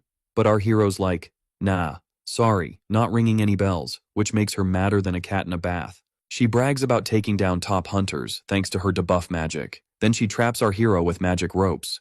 Hyonu's curious if she can draw magic circles too, but she tells him to zip it. Big mistake, cause he was just deciding if he should wipe them out. Anya's suddenly sweating bullets. Everyone charges at him, but it's like watching a toddler try to tackle a pro wrestler. Meanwhile, in Xiam, China, in the Weiyan Guild's secret lair, Li of Cheon, aka Demon Asura, is down for the count. Miryong's not impressed though. She's like, really? That's it? Li's all, you're cocky but our leaders are coming. Miryong just laughs, and when Li tries a last-ditch attack, she dodges like a ninja. She's got this killer move, Extreme Force of the Sovereign, and with just a punch, she sends Li and his crew flying like paper planes. Back in the day, Honglin told her the master didn't want her around, but she's convinced he's just waiting for her to keep her promise. So she's on a mission to make a place worthy for him, and she's not wasting any time. Over in Gwangjin-gu at the Orang Guild, Sioyan's jaw drops. The heroes brought someone to fix a magic circle, and it's none other than Anya. Sioyan's like, isn't she a criminal? But Hyunu spills the beans about another Ares conspiracy. The hero's like, yeah, I took down Pandemonium, no biggie. Sioyan's skeptical, but he's all, my stats are way better than they look. Even if he asked Av, she'd probably say her power level's too low. Hyunu tells his friend not to sweat it about Anya. She's all about survival, and before she bit the dust, she was begging to help with spells and crafting. Now, she's fixing the circle without any fancy gear. Since Anya's not needed anymore, Hyunu gifts her staff to his friend. Then he's off to new adventures, asking Sioyan to keep tabs on Anya. Later, our hero's leaving a convenience store with a bag full of mystery goodies. He's staring down a big-shot building, ready to say thanks for the loot. Without a care in the world, he strolls through the entrance until the secretary spots him. Everyone freaks out, cause they've got a rocky past with this hero dude. Security guards swarm in, saying it's a no-go zone unless you're in the Ares Guild. Meanwhile, our hero just wants a chat with the guild leader, bearing a dialogue staff as a gift. And when obstacles pop up, he whacks them with a toy hammer. Still freaks everyone out, cause they're getting owned by a toy. Hyonu calls out the gutsy move of putting rocks in his way, hinting they might get a one-way ticket to heaven. Meanwhile, in the boss's office, a manager spills the tea about the hero and his toy hammer, then freaks out. Hyuk finally gets it. This hero's on a whole other level. If word gets out about this epic fail, his rep's toast. Hyuk can't call for backup, cause they'd think he's a total noob. He's brainstorming a fix, but then the hero busts in, asking how the boss is doing. Hyuk legit scared, no time to dodge the hero's toy hammer smackdown. As he's sent flying, the hero remembers the chat about payback, especially since that crew he can't even recall threatened him. Even if the hero can't nail the name, he knows it's about the Pandemonium plan, so he asks if the hero wants more payback, and the hero demands 20 billion this time. With no other option, Hyuk agrees, but before anything, Hyonu corners him with the hammer and warns he doesn't care how many people they send after him. He also suggests the boss should call the hospital if he wants his crew in one piece. That's how the hero bounces. But clearly, the dude doesn't learn his lesson. Getting owned like that just makes him angrier. And if Pandemonium can't handle it, he figures he needs something next level. But without backup from the Ares office, his only move is to head to China for the Dragon Emperor, ranked 5th worldwide. On the 8th layer of the tutorial tower, a village is on fire and a young dude's in his final moments. In front of him, a girl on a monster says the Guardian lost the bet. So as promised, she says she'll take the last city. The young dude yells he can still fight, but she just laughs. Finally, she hops off the monster, taking the first step. The Guardian charges with his axe, and she takes the second step. But then, the third step hits, unleashing a power that turns everything to dust. The fourth step cranks up the power, and with the fifth step, everything's reduced to raw energy. For a few seconds, it flows. And when it stops, nothing's left. On the fifth step, it's game over. Her move's called Extermination in 10 Steps. Now, she's ready to call her little monsters for more fun on the next layer. Back in the real world, the news about the hero's chaos at Ares finally drops. CCTV caught him entering, but no one's sure why there's no statement. But with dungeon rights shifting, it's clear Hyuk messed up. Sion asks if the hero's caught up on the latest news. If Ares reports him, it's detention time, but the hero thinks he was just defending himself. Plus, he used a toy, so he figures he's in the clear. But then, another news flash hits, this time about cash, so he jumps up. It's about beginner classes in Japan, and since they're offering 50 million for the classes, Hyonu says, even though it's a snooze, he's hyped.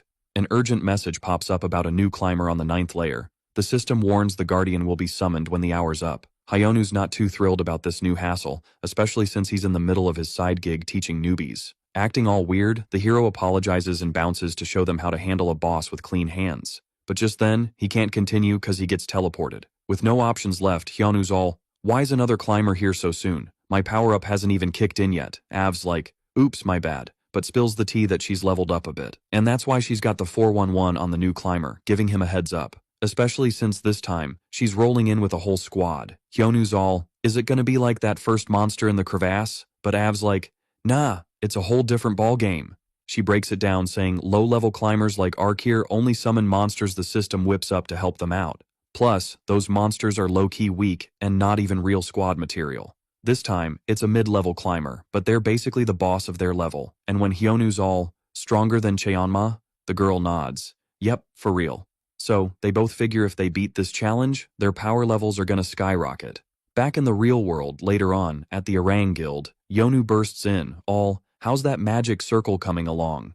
Seoyeon's like, dude, stop kicking the door already. Anyway, Hyonu's checking if she's on her A-game. Anya's like, almost done fixing it, and trust me, it's gonna be lit. So, Hyonu's got another topic to chat about. Earlier, the girl mentioned her special move was teleportation and drawing circles. Seoyeon's all, wait, what? You could have just poofed out of here? Then Anya's like, well, I need a magic circle to make it work. Anyway, she promises she wasn't planning any escape, but Hyonu zones out when the system's all, climbers hit the 9th layer. So, when asked where he's teleporting, he points to Germany. In Leipzig, Eastern Germany, the challenger's already causing chaos. With the military, Guildmaster Shuvazer's all, stop or else. But the demon girl's just laughing, thinking he's full of himself, which makes Shuvazer double down, bragging about his numbers. At the German Hunters Association, the council's convinced their S ranks are unbeatable, at least on paper. Anyway, the girl gets where the guy's confidence is coming from, so she's like, "Cool, you're fighting with your crew, but heads up, so am I." Introducing herself, the climbers all, "I'm the stuff of nightmares, master of darkness, the queen of spooky leading the 100 yokai parade, and chaos goddess." One of her pals, a giant centipede, pops up. Its teeth are dragon sharp, and it dives back underground, wrecking stuff. Back to Hyonu, he's stressing cause the flight's over 11 hours, so he's like, "Hurry up with that magic circle." On the phone, Seoyeon's reading the news, yelling about a crevasse in Germany. But Hyonu's already in the loop, and they've called for his help. Something he already knew from the news. Seoyeon's all, "You gonna stop the crevasse like last time?" But then she's like, "Wait, why's Hyonu being so nice without getting anything?" Anyway, one news piece grabs his attention. It's an offer. The Chaos Goddess, maybe bored, suggests a bet instead of wrecking everything, and the rules are simple. She'll chill in the city for 24 hours, giving someone a shot to beat her and make her leave. In this deal, solo or squad, if they can't stop her, she'll keep the destruction tour going. Hearing this, at the German Hunters Association, Officer Christian Bergel's stressing. A young guy reports 20,000 casualties so far, with more damage piling up. And sadly, the hunters sent in, both 32 S-class and 68 A-class, are gone. But the association still can't reach the top 5 international rankers. Anyway, the casualty reporting guy's phone rings, so he bounces. Already swamped, he answers, not in the best mood. The moment he heard it was about reinforcements from the same hunter who took down Cheolma in Japan, everything felt way lighter. Finally, after Anya's 5-hour guarantee, the teleportation magic circle was done, and boom, Hyonu was in Germany. He was all about praising this magic's convenience, but no. One of those weird monsters spots him, but Hyonu's quicker, stopping it cold with a flying kick. Hyonu's more hyped than you'd think, climbs up the monster's body, and runs to its head. He lands a full punch, saying they started it by intimidating him first. With the main monster down, Hyonu asks where the short girl is, pressing her hard. Military drones broadcast the chaos, and everyone searches for Hyonu until he pops up in the middle of it all. The goddess of chaos asks if he's the first challenger. He wonders why she's so formal when she seems like just a kid, and it makes things awkward. Hyonu calls her out for making the offer after all this chaos. But the idea of being charged for city damage makes her mad. And more than that, he says it's none of her business if he's arrogant or clueless. Normally she tries to enjoy time with the first challenger, but she's tired of the Guardian's disrespect. She says it'll soon be clear if he's really powerful. A dragon lasted 5 steps, and the self-proclaimed strongest only 7. Now it's Hyonu's turn to test his luck. With a sly grin, she takes her first step, then the second. Her city starts shaking with some weird energy stirring things up. Hyonu feels the pressure, realizing it's mana energy wrecking everything. On the 3rd step, he gets that they're the problem and he needs to stop them. But the 4th step happens, then the 5th, causing even more chaos. Hyonu uses his magic, gearing up for his most powerful attack. He charges forward, and bam, both the 6th and 7th steps happen, cranking up the pressure. Hyonu can't control the mana as the goddess's effects on him grow and squeeze it. It feels like his body is being torn apart. Seeing him keep going makes the goddess of chaos applaud his strength, but she keeps going, finishing the 8th step, then the 9th. Meanwhile, he strikes with the Heel of the Sovereign of Extreme Destruction technique, but he can't land it well, almost stopping the 9th step. Still, it doesn't stop her from reaching the power of the 10th step, bringing the full destructive release of the 10-step extermination technique. While getting hit, he feels the mana inside him about to explode, like it's tearing him apart. But that massive pressure ends, and the girl admits the hero's impressive. He was the only one to make her use the 10-step extermination and still stand. That's why she congratulates him again. Since he endured, the goddess of chaos explains why the city wasn't totally wrecked. AV had warned this climber would be stronger, but the hero didn't expect this much. Finally, she asks what he'll do because, despite surviving, his power seems shaky. She asks if he'll beg for his life, or keep his dignity till the end. But he reminds her she forgot an option. The option of not losing, but getting up to finish her off. She didn't see that coming, and bursts into genuine laughter. But it doesn't last, as she decides to face him with all her might. All the mana she can muster as the leader of the 100 demons is unleashed. She tells him to try and withstand her power. Hyonu quickly notices the energy around him getting thicker, and he feels the pain creeping back into his body. Not everything was a total disaster though, because suddenly, a window popped up saying that since he interrupted the mana expansion, his resistance level got a boost. The hero's resistance was already at level S, which is why he tanked all that damage like a boss. So, with his resistance leveling up, Hyonu figured he could handle the next attack. Plus, some external mana swooped in, channeling just like it did against Chioma. Right now, the hero knows he needs to come up with something epic, just like before. Back in the tower, he had a squad of masters from all the pop culture he binged. For others, they might not be, but for him, they were legends, and one of the moves was the Destroyer, used by Asura to stop the demon god of myths. Remembering this, the hero unleashes his power and starts crafting mana into magical limbs. Seeing this, the goddess is all confused, never having seen anything like it before. Even so, the danger vibes make her want to wrap this up fast. She takes a step, but surprise, it doesn't hit the ground, as the hero's summoned limb blocked it. Hyonu, chilling far away, managed to extend his reach with that move and stop the girl from moving. On her second step, the same move blocked her again. The goddess is fuming and kicks it away, yelling at the hero for daring to touch her. In her mind, she remembers she still has 8 steps left. It's a stacking technique and doesn't weaken by missing a step, so she just needs to stack them up. That is, if the hero wasn't already on top of it. Besides using those arms, the spike on his head starts creating a magical field and, before the third step, launches a projectile. Little by little, the girl gets frustrated that her power isn't stacking up. But more than that, she's annoyed by a mere mortal trying to mess with her. In a slick move, this time it's Hyonu who steps, and she manages to make her own step count as the 4th, which once again creates a ray of destruction around the hero.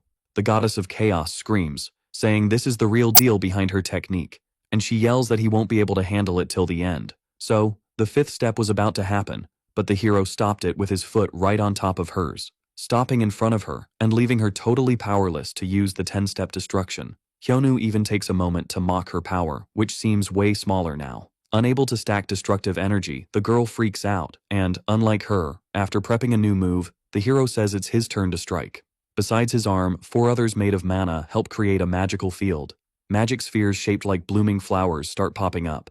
And so, using Asura's martial art, the hero delivers the ultimate attack called Nullifying Fist, heading straight for the defenseless goddess of chaos, who in the end gets hit and just can't believe she got wrecked so easily. A system notification pops up, congratulating the hero on his new win and inviting him without delay. Upon arriving there, Av celebrates with the hero for stopping the mysterious goddess of chaos.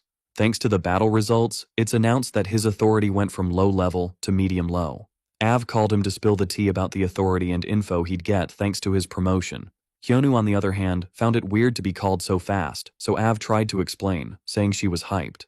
In the end, the hero doesn't complain because he thinks it's dope to learn things sooner. But the first thing he wants to talk about is the room, which is noticeably bigger.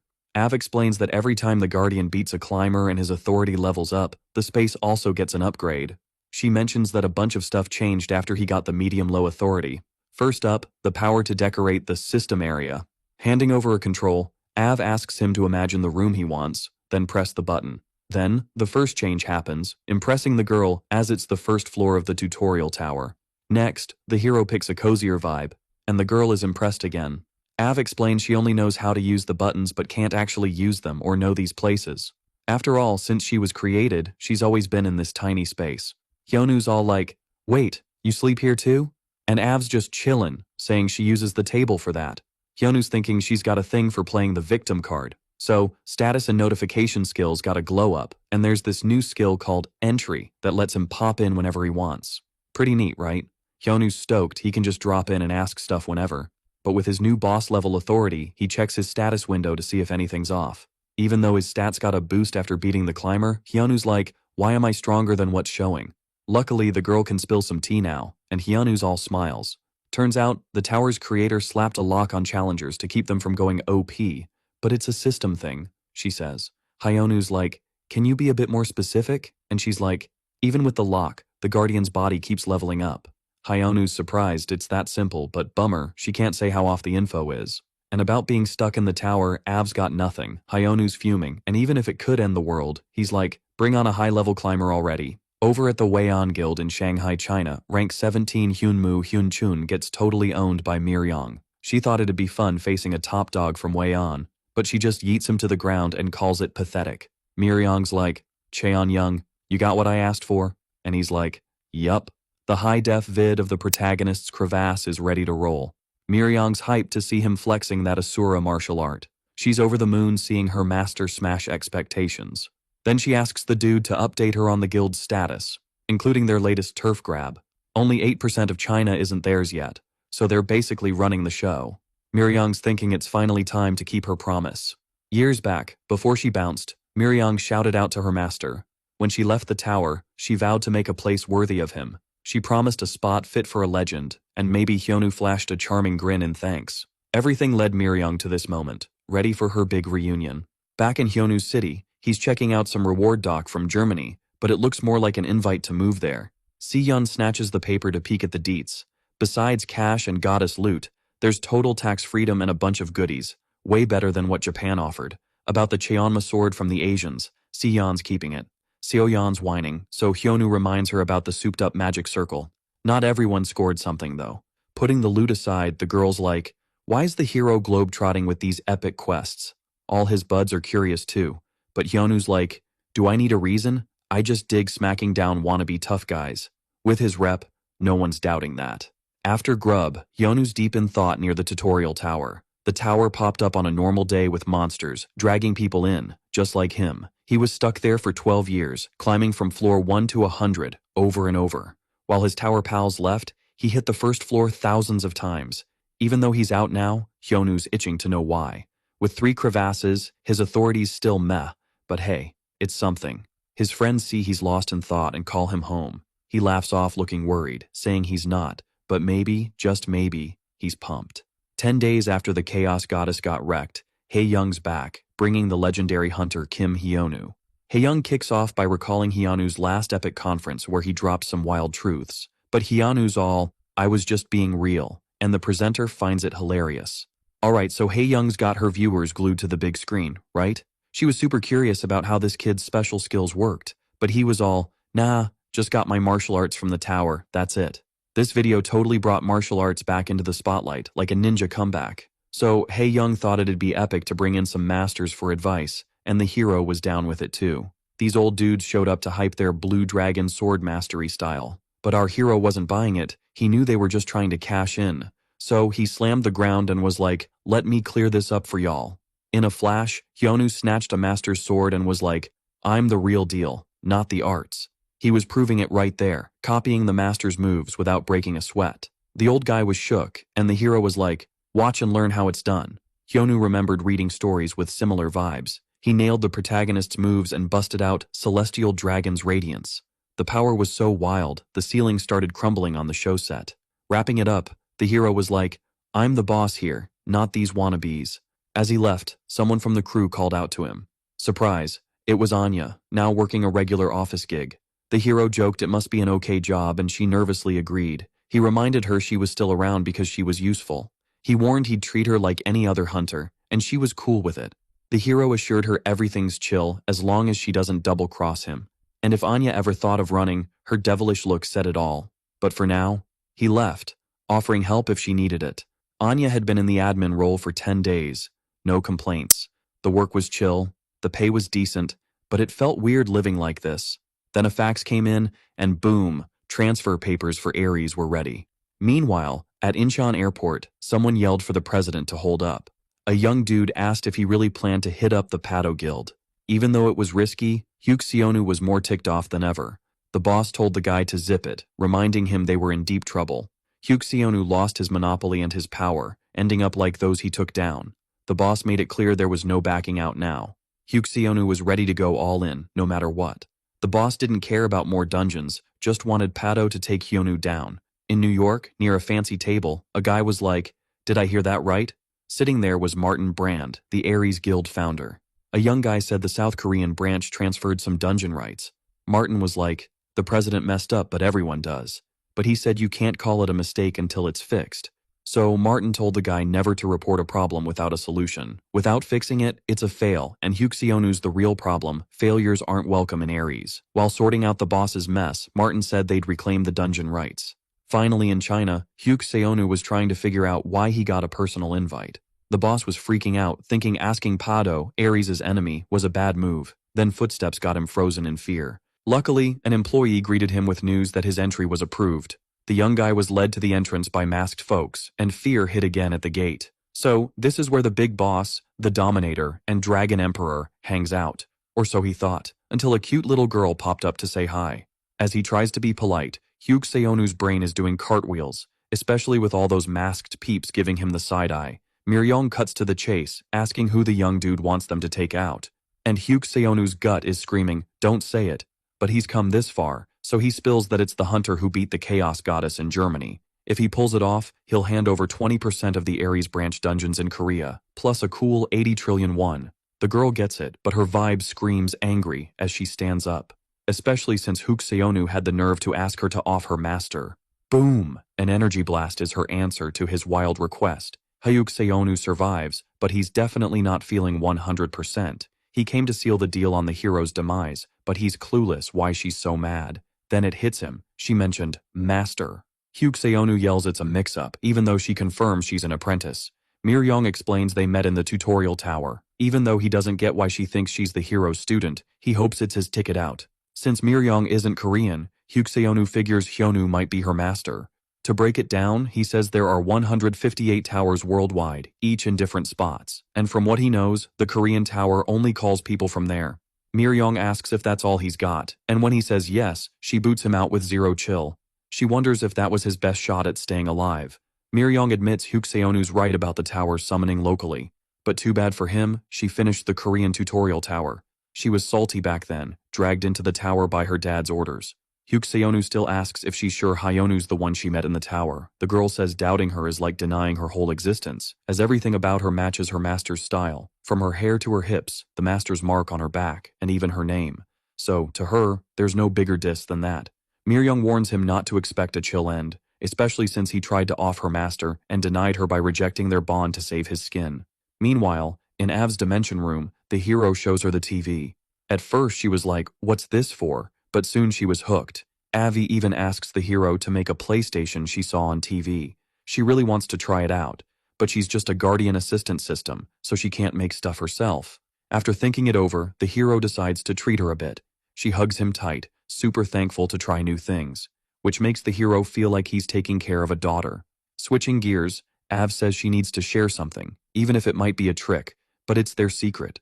Later, back home, the hero's friends wonder why he's staring at his food instead of eating. Av had told him about a new climber possibility. Before he left the tower, there were 3 crevasses total. Usually, a crevasse should vanish, but 2 of these 3 haven't, leaving the hero deep in thought. Switching topics, Seokwon reminds the hero he's off to Germany in 3 days. He offers to tag along, but Hyonu says it's a quick trip. Seokwon wants to hit the tourist spots, but Hyonu knows there's no time for that. Seoyeon thinks the mage hunters can fix the damage fast. Mages can whip up magic circles, so fixing up the city is like turbo speed 10 times faster. That's why no city gets totally wrecked by all those monster invasions. Big shout out to the mage class hunters. Oh, and Seoyeon spills the tea about a big auction happening in Germany soon. Basically, the International Hunters Association is throwing this epic auction in Germany. So since the hero's heading there, his squad wants to hitch a ride with him, teleport style. Which, to Seokwon's joy, the hero's totally cool with. About the Hunters Association, digging deeper, they think the crevasses are all about levels. So, if Av's right, there are still 2 climbers, but reaching them is going to be a grind. Plus, Hyonu's got more on his plate. He definitely needs to level up because, even though he's been in some battles, they were mid-level, not top tier. Seoyeon listens in and asks what kind of prep this is. She giggles at him for zoning out, but says if he needs prep, it should be a quick 3-day thing. In the end, those 3 days for the trip zoomed by, and 5 days later, the German auction kicked off. Meanwhile, over in China, some shady stuff's going down with Hyuk Seonu's papers getting torched. The boss went to meet the Pado Guild at 1 p.m. at the Central Palace, but he hasn't come back, which is kinda sus. Chances are, something went down with him. Thinking the boss might be toast, the sidekick's in a rush to ditch the evidence and bounce. He figures he can slip away since he's just a second-rate helper. Maybe that'd fly if it wasn't the Pado Guild we're talking about. But then, out of nowhere, someone cuts in on the guy at the hotel. This dude, probably a Pado hunter, chuckles about not offing him without some fun first. Still, the sidekick freaks out cause he's facing a numbered knight. These assassin hunters from the central office are called knights, and they're usually top 40. The guy wonders why knights are here, but deep down, he knows the score. Instincts kick in, and he tries to crawl away, but with no chance of winning, the obvious happens. A payback against the Ares Guild. Other hunters show up asking about the target and get told it's done. Finally, they get it's time to bounce and chat about waiting for Hyuk Seonu to show, but they figure it's not needed, cause they might have already helped. About the guy who got the dungeons, 4 hunters were sent to take him out, and even though it seems like overkill, they get it cause he handled the last big mess. Finally, Yeonu's chilling with his crew, watching the auction kickoff. Seokwan's like, when's the hero ditching that sports hoodie? Sihyun gets wearing it in some places, but not here. But the hero's more bugged by them hating on his style, especially since he rocked the same look at the award ceremony, and nobody said a thing. Switching gears, Seoyeon mentions no S+ rank items today, but she's not too bummed cause they're rare. Hyonu hears this and realizes his mysterious goddess of chaos essence is one of those items. He snagged it at the award ceremony, a spoil from the mysterious goddess of chaos. But, besides the rank, there's no info on what it does. Then he remembers his buddy kinda dissed it too. Plus, with all the authority limits, nobody knows squat. Back at the auction, the first item goes for a cool 1 billion to buyer number 32. Hyonu checks the item's deets, thinks it's decent, but even seeing an S-rank item like the Great Spear of Aslan, he's not into it. Especially knowing it's a knockoff without the backstory makes him want to bail. Outside the auction, there are hunters, but even trying to flex his past, Hyonu clocks one without a care. Truth is, he's overhearing cocky extras yap. So, this time, he warns he's gonna give them a good lesson. And from their faces, it's clear they regret clocking in that day. In Martin's office, his sidekick spills the tea about the branch leader in Korea, who's probably still kicking. As for the other dude, he says they're about to throw hands. But Martin peeps that his assistant's stressing that the knights might not be up for the challenge. When he asks, the kid says numbers 4, 7, 9, and 10 got sent. Martin's chill though, he knew 4 knights wouldn't be enough to take him down. His plan was just to see how his artifacts would mess with him. Meanwhile, Hyonu just clapped those assassins and snagged one of those artifacts. So, it's not an L yet, Martin's still getting his answers. In a shady spot, someone's chilling at a massive table. The evil vibes this dude's giving off scream he's not your average Joe. He finally asks what's up, and another guy there says 2 climbers got wrecked. He spills the names of the 2 who hit the 9th layer. The evil dude claps, thinking the Guardian would be easy pickings for the climbers. The next one to hit the 9th layer? Still up in the air. But with this curveball, the dude's hyped to see what happens. Later, back to our main guy. He's got a bag stuffed with war loot. His squad's shook when they leave the auction and see him surrounded by bodies. But thank goodness the cameras caught it all. Sion asks if he found anything, but the hero's like, nope, nada. Plus, it's wild how the CCTV caught it all without anyone noticing. But more than that, the kid roasts the hero for leaving them unrecognizable, especially since it looked like a one-sided smackdown. Yonu remembers their attack combo was tricky, but nothing he couldn't handle. Since they were out in the open and casting distortion spells, there'd be no records. Finally, Sihyun bounces to grab some souvenirs before heading back to Korea, but he's vague about who they're for. So, the main guy's left solo with that massive bag, and he's curious to dig through it. And boom. Using his status power, he finds Bjorg's Hungry Spear, but with info power, it's renamed Imitation. There's a bunch of stuff with this imitation tag, hinting at a fake with some random code. He thinks they might be fake artifacts, but Hyonu finds zilch about the creator. In the end, he's got a hunch something's up. Yesterday's attackers were a cut above the rest, so 2 thoughts pop up. Either they're Ares Guild peeps or mercenaries, which makes finding the mastermind trickier. Putting that aside, the hero knows he's got no time to waste on the artifact mystery at least. After all, he's still gotta go back and teach Hyuk Seonu a lesson. Right after that thought, the hero storms into the guild, kicking the door and accidentally hitting an innocent employee. Hyonu demands to know where Hyuk Seonu is, if not in the office, and obviously threatens the kid for playing dumb. Sadly, all he knows is Hyuk Seonu bounced 4 days ago. And where to? He said he was off to China for a meeting with the Pato Guild. That night, at his buddy's crib, Hyonu asks if the kid knows anything about the Imperial Guild. The kid spills that it's taken over almost all the dungeons in China, even though they had only half not long ago. It wasn't easy, but in China, it's legal to take over by force. Hyonu gets the survival of the fittest vibe, but the kid warns it wasn't always like this. At first, all the dungeons were the countries, so transferring was a pain. Until maybe 3 or 4 years ago, things flipped. Rumor has it the person who changed the laws is now the Pato Guild leader, and the timing was perfect for them to swoop in. After hearing all this, the hero tries to remember if he ever talked about the outside world with his disciple. Back in the day, during one of their first meetups, Miryong asked if the hero knew who he was chatting with, but he just told her to zip it and ordered her to be his disciple.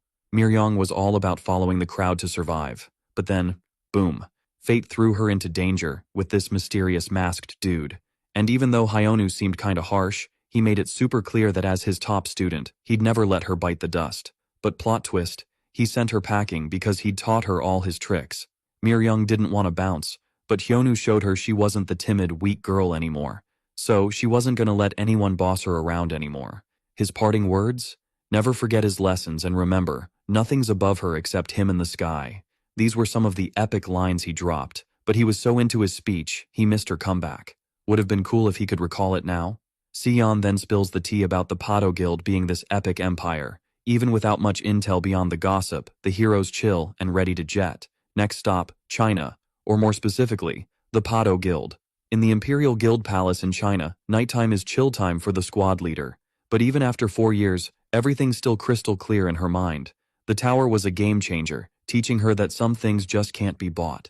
She realized her own weakness, but just when she was about to crash, she found her master.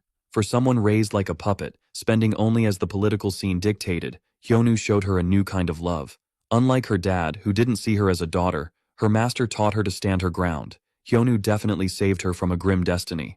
With more wins, no one in China will stand against the Pado Guild. And when that happens, Miryong's gonna track down her master. She mentally promises him it won't be long. In a capital city hotel, those hunters from before get a text to stop Hyonu. One's chill, but the other's freaking out. The young dude admits he's scared too, but knows running isn't an option. As assassins, they gotta prioritize, maybe stall until they take out Huxionu. Still, why Martin sent them on this wild mission is a head-scratcher. They know the young guy doesn't mess up. There are 10 Knight members ranked by strength, often boosted by artifacts. But the hero took out 4 solo. The plan was to dodge fights until absolutely necessary. Then, out of nowhere, the hotel shakes like an earthquake, and one Knight gets slammed into the wall. His buddy whips out his weapon just in time to defend against the attacker. A Pado Guild member's there to see if they're behind Wu Cheon-myung's death. The Knight yells, asking who he is, but blades fly in, and his head hits the ground before he can react. The masked dude tells the assassin not to hold a grudge. Since they offed the subordinate his master wanted gone, he had to take their remains. Next day, at the Orang Guild's B2 training center, the mage asks why the hero's going if he's whining so much. All he says is he's got to clear up a misunderstanding. For Hyonu, who lost his parents young, survival was the focus, not this drama. But everything flipped when he hit the chaos of the tower. Acting weird solo was fine, but he didn't expect a disciple to spill his past. The hero's set on taking down Huxionu and bouncing back ASAP. The girl asks about his trip, considering they're turning a blind eye. It's illegal immigration, but the hero insists it's no vacation. The problem's there, but he's not sweating it. Hyonu's always handled things, but this time Seoyeon's unsure. Anya's got it worse, pulling an all-nighter because the hero decided to dip suddenly, so Seoyeon rolls up to her, ready to ask something super important. Then, boom, a few seconds later, our hero's eyes pop open in China. And, oh boy, he probably wishes he hadn't, cause he's staring at the Pado Guild's cringeworthy slogan. The only thing above you is the sky, or basically, just him and the sky, as he once told his disciple. Anyway, the soldiers are yelling, all, who's this dude, and demanding ID, but Hyonu's just over it and hops the wall. I mean, before he deals with Ares' head honcho, he's gotta wreck this nonsense. Hyonu's all business, using his shadow step to go ham on the building. The soldiers are freaking out, calling for backup like it's a fire drill, but Hyonu's even more ticked when he sees these clowns rocking his mask. Usually he dodges attacks like a pro, but now he sees they're using his moves. He's mad cause the copy is so lame, even though he sold the idea, it was legit. And seriously, he can't believe his disciple taught them this stuff. So he's like, y'all are doing it wrong, and shows them with some epic moves. He zips around, showing them how it's done with the Demon King strike, sending them flying but not, killing anyone. But even without any fatalities, he catches the eye of someone he totally didn't expect.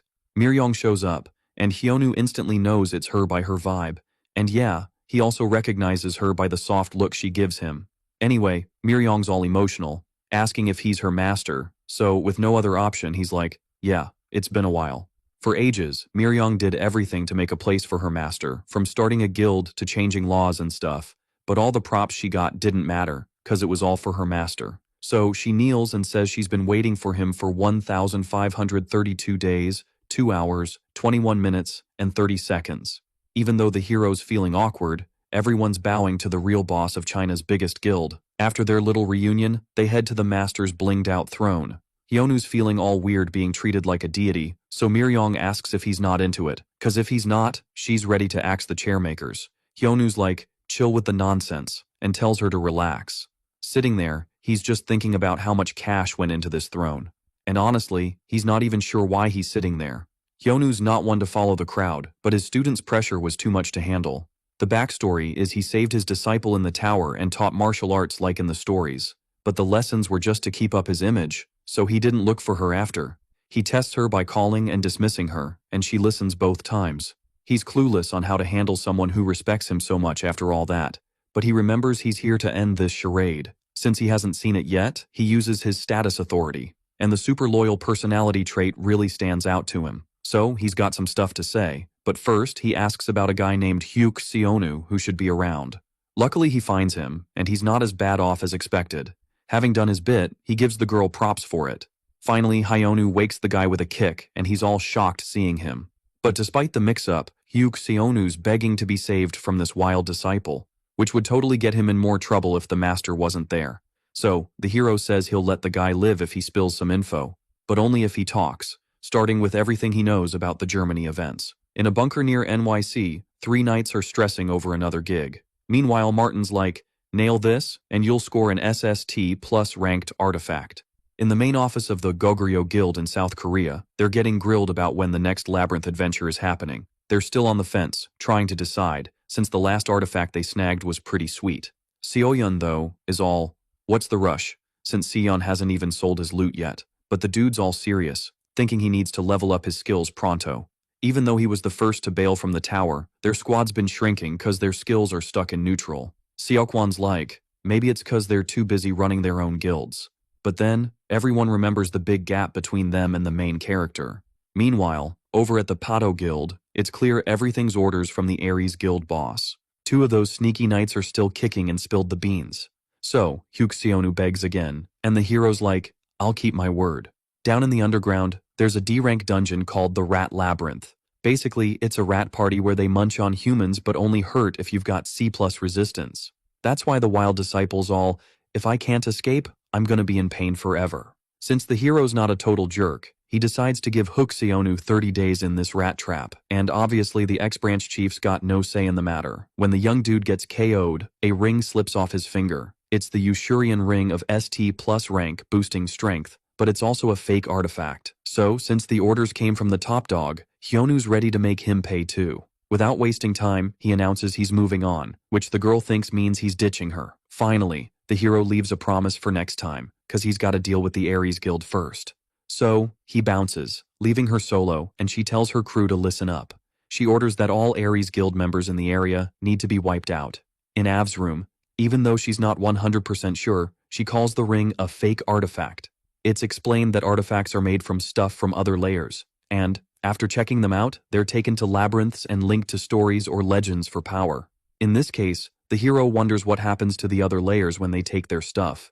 But, even though she can't say much, Av says they vanish cause climbers need to wreck the floor to climb the tower. Back to the ring, Av thinks it's a top-notch fake, which, in her opinion, makes more sense if a climber made it. Earlier, Av mentioned there might be 2 climbers on this layer. But, anyway, he says the girl needs to clean up the place big time. There were even food crumbs on the couch, so using that control, the hero just makes the console vanish. And he warns he'll keep it until he comes back. Obviously Av, who's now hooked, yells she'll do anything to get it back, and even though the hero seems to dig it, Av gets so stressed she starts crying. Later, at night, in the Imperial Pato Guild of China, one of those numbered knights sneaks around and jumps from a tree to a small open spot on the roof, where he manages to slip in. He knows the risk from his captured buddies, but the rewards are tempting. What he didn't see coming, though, was Miryong already waiting for a rat to show up. Super chill, the girl asks if the guy's from the Ares Guild too, which makes the knight back off, not having sensed her there. Then, she asks him to hang tight so she can blow off some steam. In a flash, before he gets it, a scream from the knight is all that's heard. One thing the hero didn't see coming was all of Hyuk Seonu's data getting wiped. But where he was supposed to meet his buddy, he finds 2 knights already waiting. For a moment, the hero thinks of Sihyun but remembers he went home. A knight, in turn, assures the boy he doesn't need to sweat about his pals. But the truth is, Hyonu's already plotting a visit to the knights. Suddenly, dude's yeeted off the building, and the two assassins are diving after him like it's some extreme skydiving challenge. The X-Rank S, 8th in line, plays Frost, is all ready with a spear, and he just chucks it. But our hero's like, nah, catches it easy peasy, and says he's gonna toss it back, but poof, it vanishes and boomerangs back to him. Without a second thought, he whacks it with all his might from behind. Word on the street is, this is the returning sonic spear, always boomeranging back to its owner. Then, out of nowhere, a bunch of papers start swirling around him, forming a paper fortress. And guess who's behind this? The top mage of the Knights, Ascetic. Besides paper tricks, he's got magical weapons up his sleeve. Place Frost's all, props for still grinning hero, but Hyonu's just roasting them, so Place Frost charges, hoping to make him eat his words. Hero's like, wow, they're faster, but still not fast enough to catch him. After a punch, some magic projectiles hit the ground, and boom, smoke everywhere. Using the smoke, Place Frost sneaks up, but Hero's got ninja reflexes and blocks it. The mage is like, let's blow stuff up, and helps his buddy with a bang. Hyonu's thinking he needs to use a special move, even if it's not perfect. Suddenly he's gone, then bam, he's behind the strongest dude. They're all suspicious, and he goes, this move's called conversion distortion. It's a footwork trick, but Ascetic's like, I was ready for this. Hero's feeling the heat for not having his mana game on point. Place Frost's back with another sneak attack, and there's another hit from the front. Mage is blasting mana spears to slow him down, while the Lancer's got a combo going. Conversion distortion's still a work in progress and needs time. But suddenly, Hero's chillin', like he's setting a trap.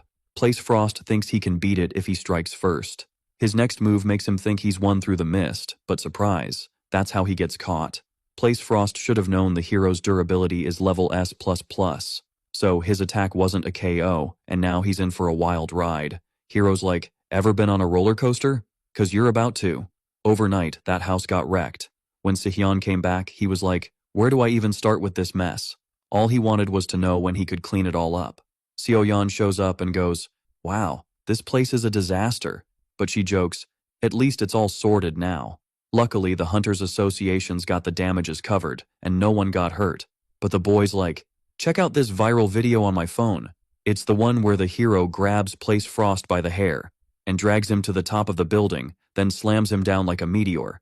Even Seoyeon's shocked, but hey, the crowd's loving it.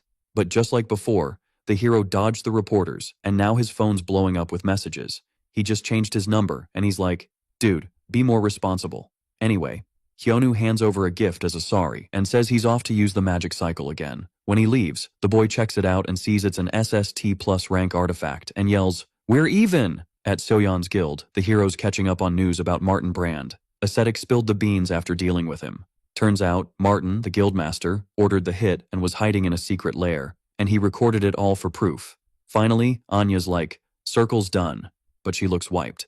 He asks to be zapped to the Ares Guild HQ, but first, he tosses a phone to Anya and says, use this one now. And she's all excited, surprising Hyonu.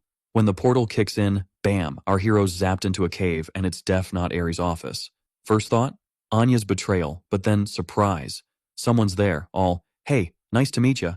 Even Martin's like, whoa, you know me already? Hyonu's not missing a beat, flexing about those assassins he trashed. But Martin's all, nah, those knights were just bait, dude. I'm the guardian of the 9th floor. Hyonu tries to pull rank, but nope, nada. Seems like he's a climber, which is wild for a guildmaster. Hero's thinking, cool, multitasking problems. Martin's like, you know why I sent those coordinates? Hero's all confident, but oops, it's a trap. Hyonu's like, whatever, and charges in, no hesitation. But bam, a barrier stops him, and Martin's like, this ain't your average barrier. It not only blocks but yeets him back, and when he regroups, he's shook, 'cause there's a ton of magical weapons aimed right at him. So, the dude's like, let's do intros again. Martin's all, I study motives, I'm sacred for the weak, doom for the strong, call me the imposter. Then, boom, the young guy attacks, and our hero's dodging like crazy. He can't get close, needs to use conversion distortion. But where? With a barrier like this, weak attacks are a joke. Hero starts prepping a magical attack, like with other climbers. Wants to use a Sura attack, but it's slow, so he goes with plan B. Hyonu charges with mana wings, smashes the barrier with a divine kick, shields down, and he follows up with another hit from above, but a few words zap all the power from his attack. Martin's like, nope, drains all the mana from the hero, Then, with a solid punch, sends Hyonu flying meters away. Hiro's like, "No mana? What?" Martin's like, "We're in frozen mana zone, bro." And he's been watching Hyonu since the Guardian hunt started. Turns out, most of Hiro's skills need mana, but Hiro's done with the lecture. Martin's like, "You get the sitch?" Hiro's like, "We're both toast." Ares guild leader's like, "True, no mana for me either, but I got artifacts." Hyonu can't even use footwork, so he gets hit trying to bail, and resistance levels no help, cause artifacts are S+ rank. Hiro's thinking he's stuck, but inside that barrier, he starts hunting for what's freezing the mana, and boom, it's the spear. Gets closer, finds a strong barrier but not strong enough to stop him. After a counterattack, he's on the ceiling, launching at Martin. Remembers a cool kicking move he read about, Divine Kick of the Thunder God. The impact's epic, and he's ready for round 2, but Martin's like, "Too bad," and strikes with his spear. Almost nails the hero, but he dodges last second, skidding across the ground. Even without mana, Hiro's skills are lit. Martin's impressed, so he shows off more skills. He's got the Divine Sword of Ascaron, which can borrow powers from other weapons. Alright, buckle up, cause this is gonna be epic. So check it, they managed to cram over 24 powers into one item. Wild, right? In a blink, Martin's all up in Hyonu's face, and poor Hyonu's feeling like a turtle in a race, totally outpaced. And to make things worse, his mana's frozen, so dodging. Yeah, not happening. Martin's not just chillin' after one hit, oh no. He switches up his sword and keeps whacking Hyonu until he's coughing up blood. Then, Martin whips out the one weapon he didn't clone, cause he's got the OG. He pulls out the legendary sword, Gigantomachia, from his inventory, and with that beast of a weapon, he doesn't even hesitate, just lets it drop on Hyonu to bury him like a bad secret. Boom! Lights, smoke, and a massive explosion. But even Martin's like, whoa, what just happened? Cause even though he went all out, Hyonu's still standing, barely, but standing. Anyway, Hyonu's got a question, which is kinda weird since he's got a shot now. Finally, he asks why they're trying to off him. Martin's like, "It's easier to wreck the floor by taking out the Guardian. And about climbing the tower, it's all about claiming the throne." Hyonu's still clueless about this throne business, but Ares' boss is ready to wrap this up. Then, Hyonu's all, "Thanks for the battle tips, now I'm gonna make you vanish." But first, he pulls a disappearing act himself. Hyonu bails to the system room, and since he's beat up, Av swoops in to help him tweak the place. Back in the cave, Martin's fuming, cause he can't track Hyonu's location to finish him off. But then, he spots a mana thread hanging around. And since teleporting's all about space jumps, that thread means Hyonu's not really gone. Being in another dimension's not something anyone would catch, but Martin's on it, ready to end this. In Av's dimension, she's shocked to be on the tower's first floor, but even more shocked that Hyonu's still hurting, despite the mana treatment. She's all, "We need a potion or healing artifact stat. A climber who can copy artifacts and freeze mana? Yeah, that's a mess." And Hyonu can't hang here for more than 20 minutes. But he tells Av with a grin that he's done training. She doesn't get it, but figures it's all good. So, she says she'll bounce, but tells him to think up a better plan. Hyonu just gives her a head pat, cause he's sure this time, it's gonna be lit. Finally, without needing a rescue, Hyonu steps out of the dimension, all casual. Martin's been waiting, and he's like, "Welcome back." But Hyonu just laughs, cause he knows Martin's about to get wrecked. Martin, all ticked off, gears up to smack down Hyonu's cockiness. Hyonu's been mastering tons of martial arts in the tower, most of them imaginary, but his main focus wasn't martial arts. The flora movement to blend flowers into a tree was more of a concept. In stories, it's called a principle, but since he couldn't nail the technique, he stopped training. He had loads of masters in his head, but none to clear his doubts. But in just 6 hours, Hyonu had a light bulb moment in the system room. All those hours following book tips and battling climbers with opposite styles, all of it now gave him a way to nail the flora movement principle. Martin's face changes when he sees his attacks bouncing off Hyonu, who shouldn't be using mana but is still chill. No visible changes in him, and besides his wounds, the dude's got no artifacts, but something went down in those 6 hours. Martin was just gonna mess around a bit before taking out the hero, but he gets it. He can't waste time and needs to finish him off ASAP. When he sees Hyonu's planning to block with just one hand, Martin's confidence is back, but then, poof, the hero's hands start vanishing into thin air. And out of nowhere, part of Martin's armor goes kaboom. Hyonu keeps up those slick moves and, with just a tap on Martin's belly, sends him flying with the Supreme Leader's Mega Punch move. Then, the dude charges in and smacks Martin from top to bottom, slamming him into the ground. From his sweet spot, Hyonu tries to hit again, but Martin dodges, so he has to back off. Standing up again, Martin warns the hero he's in deep trouble. His face is all grumpy, and the vibe around him screams danger. Turns out it's pure mana, not just some cheap artifact trick. It's explained again that the weapon Gigantomachia can borrow stats from other weapons. But the hero just sees the warning as a toddler's tantrum, ticking Martin off even more. Deep down, Martin knows his body can't handle this power, and he needs to end it with one epic hit. So, the weapon crashes down on our hero with all its might, putting crazy pressure on the kid's hand until, boom, an epic explosion. Martin's dreaming of victory, but as the dust clears, the idea of Hyonu being cocky for using one hand is toast. And worse for Martin, he sees mana being exhaled. Actually, it was his own energy, but Hyonu, being chill, wanted to return it with a mega punch. So, using the first move of the Flora style, the 1,000 reflective punches technique kicks in. Martin takes the hit, trying to hold on, but it's on a whole new level, wrecking everything in its path. In the end, only Hyonu's left standing, and a notification pops up, congratulating the hero's win over the hidden climber. Even though Martin's body starts to fade away, one thing stays put.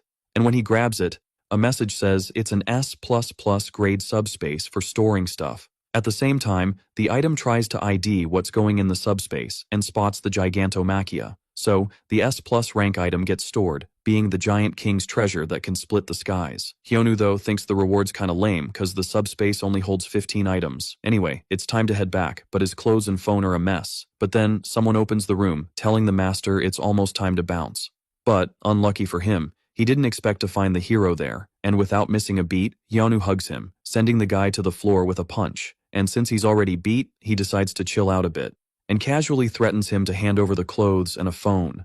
3 days later, at the Korean branch of the Hunters Association, everyone's buzzing, hearing Hyonu's gonna spill the beans on who attacked him live. Naturally, when he shows up, everyone's got their cameras out, and as expected, the hero says he'll bounce right after he talks. Everyone there already knew some dudes tried to off his buddy at his house, and conveniently, the hero not only found out who was behind it, but also got it on tape. In the audio, the knights themselves spill the beans that Martin ordered the hit, and even though it sounds fake, he's got loads more proof besides this. So he says he's really waiting for a formal explanation from the Ares Guild about what they mean.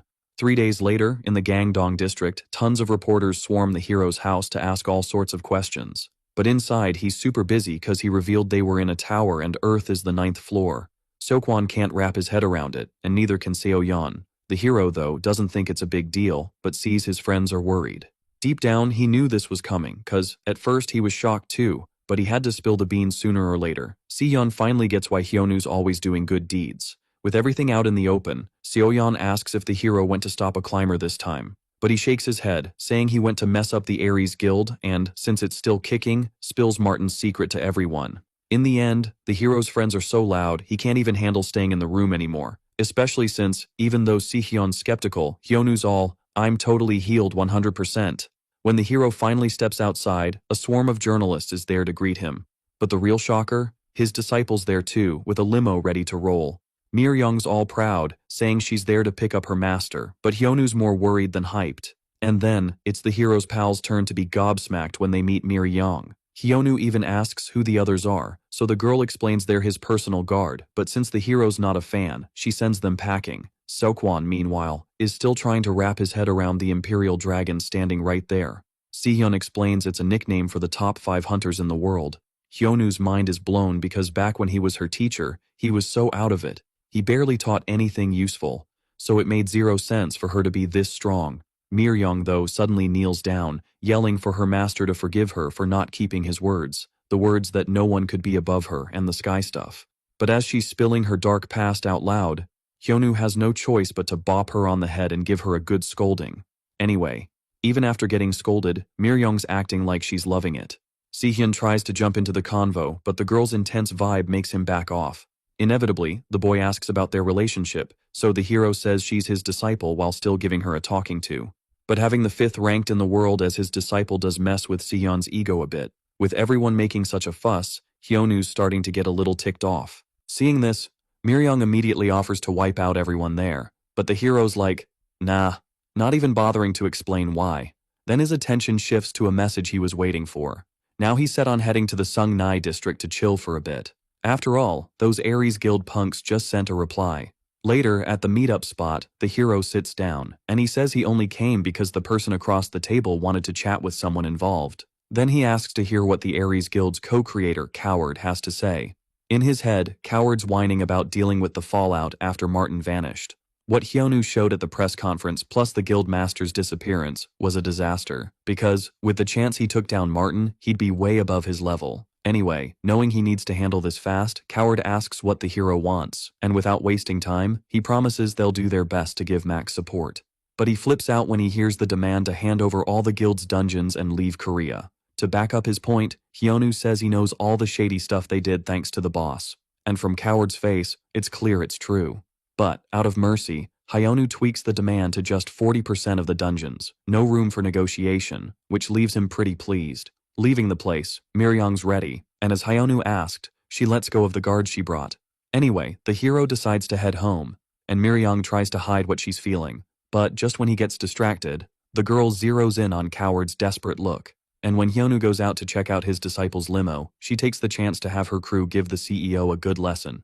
Shortly after the order's given, it's done, and Coward's screaming, begging for mercy, and gets tossed against the wall. But what he can't wrap his head around is why the Imperial Guard's there in person. One of the guards blames Coward for this, and even though he doesn't get it, he gets punished. So the final warning is, they don't care about his actions, but they'll make sure he's toast if he ticks off Miryong again. In Av's dimensional space, the girl cries about enduring the cold there. The hero says she can call him when needed, but she explains there's a restriction. Av explains that when the Guardian enters the system room, she can't summon for 5 days. Anyway, the hero asks if any of his skills leveled up this time. From what he sees in the stats, his agility's up, and Av also notes the personality descriptions got better, so Hyonu's all hyped, thinking this new skill's gonna give him some epic perks. But, plot twist, he needs to level up more for any other cool upgrades. He flops onto the couch, super bored with how slow things are, but Av's got a tip, saying the Guardians might spill some tea. This girl starts talking about these climbers, reclimbers, who hit the tower again after reaching the top. Which means, if they've been there, they might have some juicy info. Thinking about the imposter, our hero remembers his throne goal, but still, no clue what that's about. And, oh snap, he needs to bounce now. But Av's not messing up this time. She remembers to ask for the PlayStation again. Feeling the heat, Hyonu quickly grants her wish. Over at the Hanam building in Gyeonggi-do, the massive construction is a total eye-catcher. But Miryong's all chill, saying it's a worthy gift for her master, even if it makes him feel awkward. Sehyun's just standing there, speechless, cause this land was government-owned. Hyonu's like, how much cash did you drop on this? But she says it's peanuts compared to what she got from him, which makes our hero feel kinda guilty for being treated like a king. Cutting to the chase, Miryong asks if he wants to check out the inside. And while she's trying to read his mind, Hyonu blurts out, asking if she's a weirdo, which, spoiler alert, doesn't go well. Later, inside the mansion, Sehyun takes a jab at the hero, but he brushes it off and asks when his disciple's heading back to China. She feels a bit bummed, thinking she's a bother, but even with guild duties, Miryong's all about Hyonu. So the hero sends her off, feeling the pressure.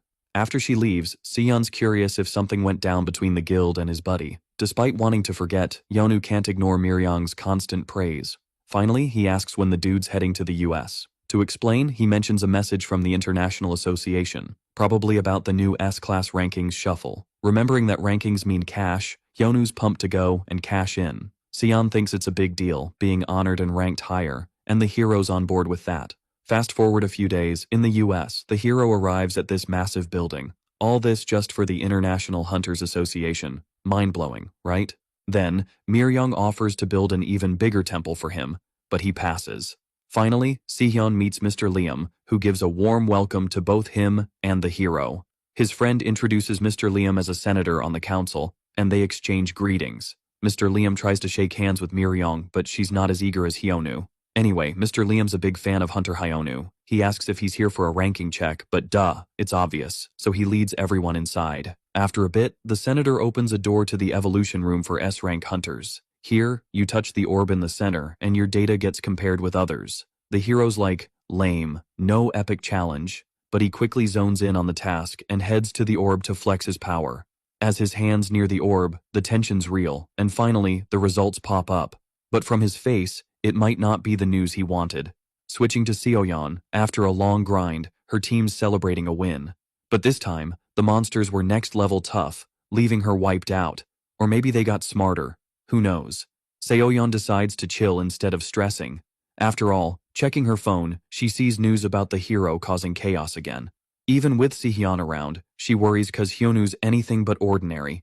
A few days back, they debated delaying a labyrinth expedition with 2 weeks to go.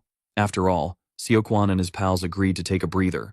Seoyeon, already knowing the deal, asked if Sihyun was tagging along with the hero. She also mentioned she couldn't go, had a meeting to wrap up that day. The girl was about to bounce, but Sihyun stopped her, had a question. He asked what gifts girls dig, which was kinda awkward, not gonna lie. Fast forward a few days back at the Ares Guild, the CEO's having a meltdown. The group's shares tanked after the leader's death, and all his cool stuff vanished. But his real headache? Hyonu swiped 40% of his dungeons, making him flip out. In his rage, someone barges in, and he remembers he hates interruptions. Until the visitor reveals he's Mason, a big shot from the International Hunters crew. Mason explains he's tight with Martin, who Coward knows all too well. Mason says things look rough, but instead of roasting him, he offers a bro hug. He says Martin wants to help, would be mad seeing his guild in shambles. To make it clear, Mason tells Coward to just follow his lead. Switching back to our hero, a message pops up saying it can't compute. He's annoyed, but the magic thingy keeps saying the same thing. Liam's worried, so Sion tests it and finds out his rank dropped. At least it's not busted, but Liam's still confused. Miryong takes a deep breath to say something embarrassing, but Hyonu yells for her to zip it. Anyway, to chill the hero out, Liam reminds him there's a banquet coming up, and since it's the International Hunters Association's birthday, he should chill. Soon after, Hyonu's munching away, putting the orb drama aside. But mid-chill, everyone's attention gets snagged by Track Rock, the tank-class hunter, third in the S rank. Everyone's worried cause Rock's got a rep, but Sion tells Hyonu to keep it cool. Rock's famous, but not in a good way, known as the Killer Hunter for shady stuff. Finally, Rock zeroes in on Hyonu, tells him to quit playing. He's good at handling the cocky ones, but the hero shoves his hand away, throwing the shade back at him. Rock's got no choice but to teach him a lesson. Liam tries to stop the brawl, yelling for Rock to chill, but the hero dodges the first hit, and by his look, he's sure he's not the one who's gonna regret it. With the Supreme Leader's fist, the wind alone sends the guy flying like a paper plane. Then, the hero jokes about hitting too hard, making Rock madder than ever. Sion can't believe he's witnessing the legendary tanker's moves. Using his unbreakable immortality skill, Rock rips a chunk of ground and hurls it at the hero. But the boy's unfazed, just smashes the thing with a flick of his arm. Rock used it as a diversion to sneak behind and land a heavy hit. The wind alone drags several guests along. Liam knows he needs to stop this fight, cause it's playing right into Mason's hands. In the end, Rock's bragging about landing the hit and wrecking stuff, but no one expected Hyonu to laugh it off. The hits barely tickled him, and now it's his turn. He's stoked. Hyonu clenches his fists, lands a punch that breaks through Rock's defenses. Rock's still standing, but the hero's already behind him, ready to make him a punching bag. After a few solid punches echo through the room, Sion compliments Rock's toughness for hanging in there after Hyonu's beatdown. But soon, he hits the ground, taken down by the hero who barely broke a sweat. After all, Rock wasn't just any tanker, but the third-ranked hunter worldwide. So beating him in a test could mean he's the new number 3. In this super spooky temple, way off the grid, behind these massive gates, there's this dude who's all about leveling up his powers, super focused. Then, boom, someone pops up, hyping him up as the ultimate demon, already nailing his epic move, High Ulma. Honestly, the kid wasn't shocked, and his master totally expected it too. For this guy who's aced every martial art from Cheonma to Jongpa, being called a genius is just another Tuesday. So they ask him what's next on his epic quest, and without missing a beat, the top dog, rank S hunter Mu Shin, says he's gonna climb to the top to meet his OG master. Later, after the drama at the association, word gets out that Rock got wrecked, and Seoyeon's just like, meh, not surprised. Seokwan's all, why stress about the main dude? But the girl worries his power trip might end badly. I mean, smashing the hunter world with his bare hands is bound to tick off some folks. Switching gears, Seoyeon asks if her buddy's heard any tea about Seon lately, then he's all, why? She spills that he might have snagged a girlfriend, but Seon's acting all secretive about it. Meanwhile, Liam's feeling sorry for what the main dude went through yesterday. After that wild day, the party got axed, and Rock got whisked away by the rescue squad, putting the hero in the spotlight, so Liam talks the main dude into hitting up a hotel. Once they're there, he wants a quick chat. The hero's down, but first he tells Miryong to stay put, which totally throws her off and cranks up her beef with the senator. Finally, after getting the door shut in her face, she's super bummed, but even alone with Sihyun, there's this awkward vibe that bugs the guy. He thought she was all social since she's always bubbly around Hyonu, but since that's not the case, he tries to grab her attention, remembering her fave topic. He asks how she and the main dude met, which seems like a solid move. So she says she'll spill, but there's a catch. And since Sihyun's game, Miryong shyly asks about the hero's faves. The guy's a bit thrown, thinking of Hyonu's endless hunger, but ends up saying money. So Miryong bounces right after hearing that, saying she'll be back soon, and slams the door, leaving the guy totally puzzled. In the hero's private chat, Hyonu cuts the small talk and tells the senator to spill the tea. Then, keeping it real, Liam, assuming the hero knows Mason, who's also in the association, says he's got backing from big-shot government peeps and some top-tier hunters. Even though he's chill, he needs a new ally, so Liam wants the main dude on his team. After the big reveal, our hero zooms back to the hotel room so fast Sion's like, whoa. Switching topics, the main dude asks who his buddy's gonna gift the stuff he brought, but he keeps it on the down low. And, flipping the convo, he asks about the chat with Liam, but the hero says he wasn't asked to do anything. That answer leaves Sihyun itching to know what the senator's up to, but since the main dude's got an S-rank disciple and almost went solo against a world-class guild, just him being around is a big deal, cause even the rumor of a team-up would make Mason sweat. And about his reward for hearing something about it, the main dude says he can teleport whenever, even though they didn't really agree on that. But hey, at least Liam invited him to the next top 50 Hunters Bash by teleporting. In the Ares Guild's HQ, Coward says the Wild Ones have chilled out, just like Mason called it. The CEO's still curious about the kid's game plan cause Ares falling apart was a done deal. Plus, the story that he was just doing a solid for Martin didn't cut it. Coward knew he messed up, so he had to guard what was left. He said sorry for being lost in thought, saying he had stuff to sort out. But instead of getting ticked, Mason gave the guy a gift. A mysterious little black ball that's still a mystery. And with that, Mason promises if Coward helps him out, he'll spill the beans on controlling the guild peeps.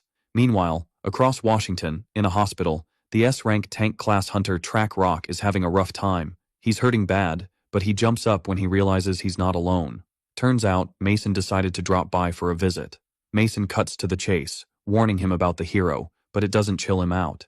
He's never felt pain like this using his impenetrable body, and it's super similar to Mu Shin's technique. Speaking of the devil, Mu Shin himself pops up, asking if it's really that similar, and, not to be rude, Mu Shin gives them a proper hello. Seeing Mu Shin, Mason gets it, the young dude's training is done. So, with their ace ready, it's go time for them. Fast forward 2 weeks, the top 50 Hunters Banquet is happening. Liam's starting to think the main guy's a no-show.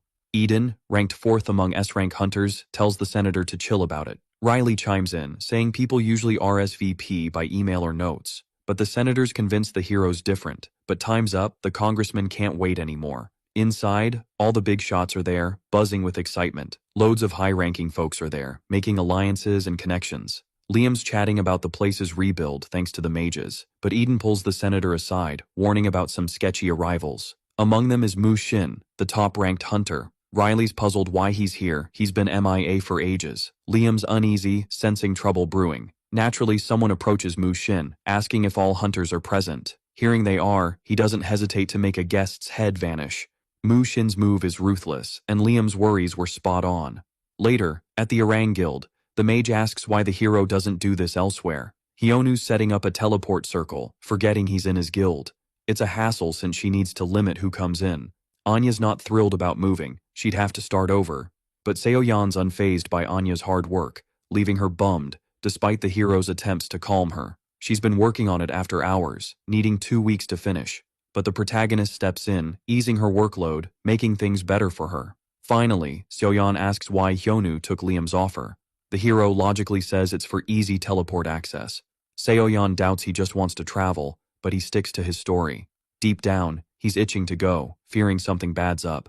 Suddenly, before he can enter the magic circle, someone bangs on the guild door, yelling for help. It reminds them of the person the protagonist captured earlier. Seoyeon rushes to the noise, but when she sees the guy, she slams the door shut. Not everyone can handle seeing someone in that state without freaking out. Finally, the hero opens it again, finding the guy in a sorry state. Desperate to see the light again, he's ready to spill everything he knows.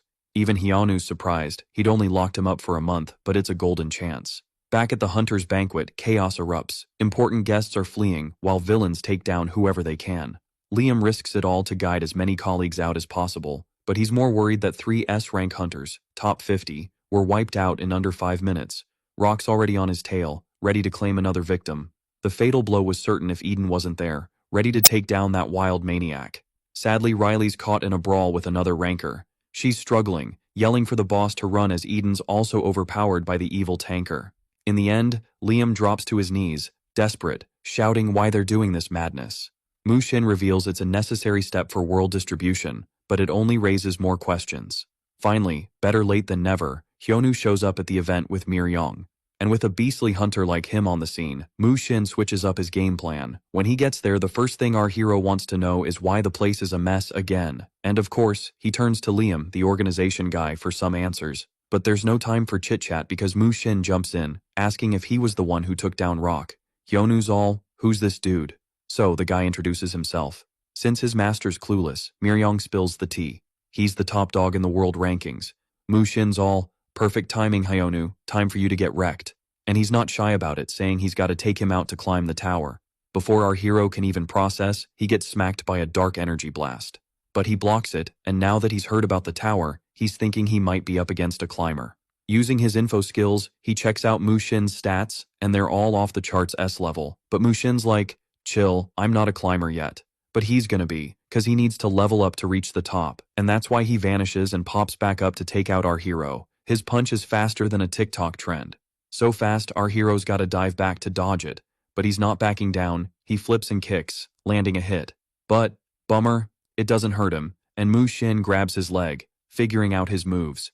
So, being martial arts bros, Mu Xin's pumped to test their skills. He starts with a mega punch that sends our hero flying through walls. Miryong's freaking out for her master, but he's not alone. Cause, to take on the girl, rankers 2 and 3 are ready to rumble. Outside, the guys are in a loud, wild fight. Mu Xin's fists vanish, speeding up, making it tough for our hero to block. And more than that, he's ticked, cause his enemy said he wasn't a climber, but this pressure feels the same. Finally, Hyunwoo's not underestimating him. He whips out his magic powers as his secret weapon from the get-go. Mu Xin notices something's up, and he's a bit worried cause the mana around them is growing. This is thanks to the weeks of research our hero did. Asura's nullifying fist is kinda slow, but if he can grab the guy, it's game on. So, even though repeating the 10-step extermination isn't doable, to boost his mana, Hyunwoo decides to go big like a goddess.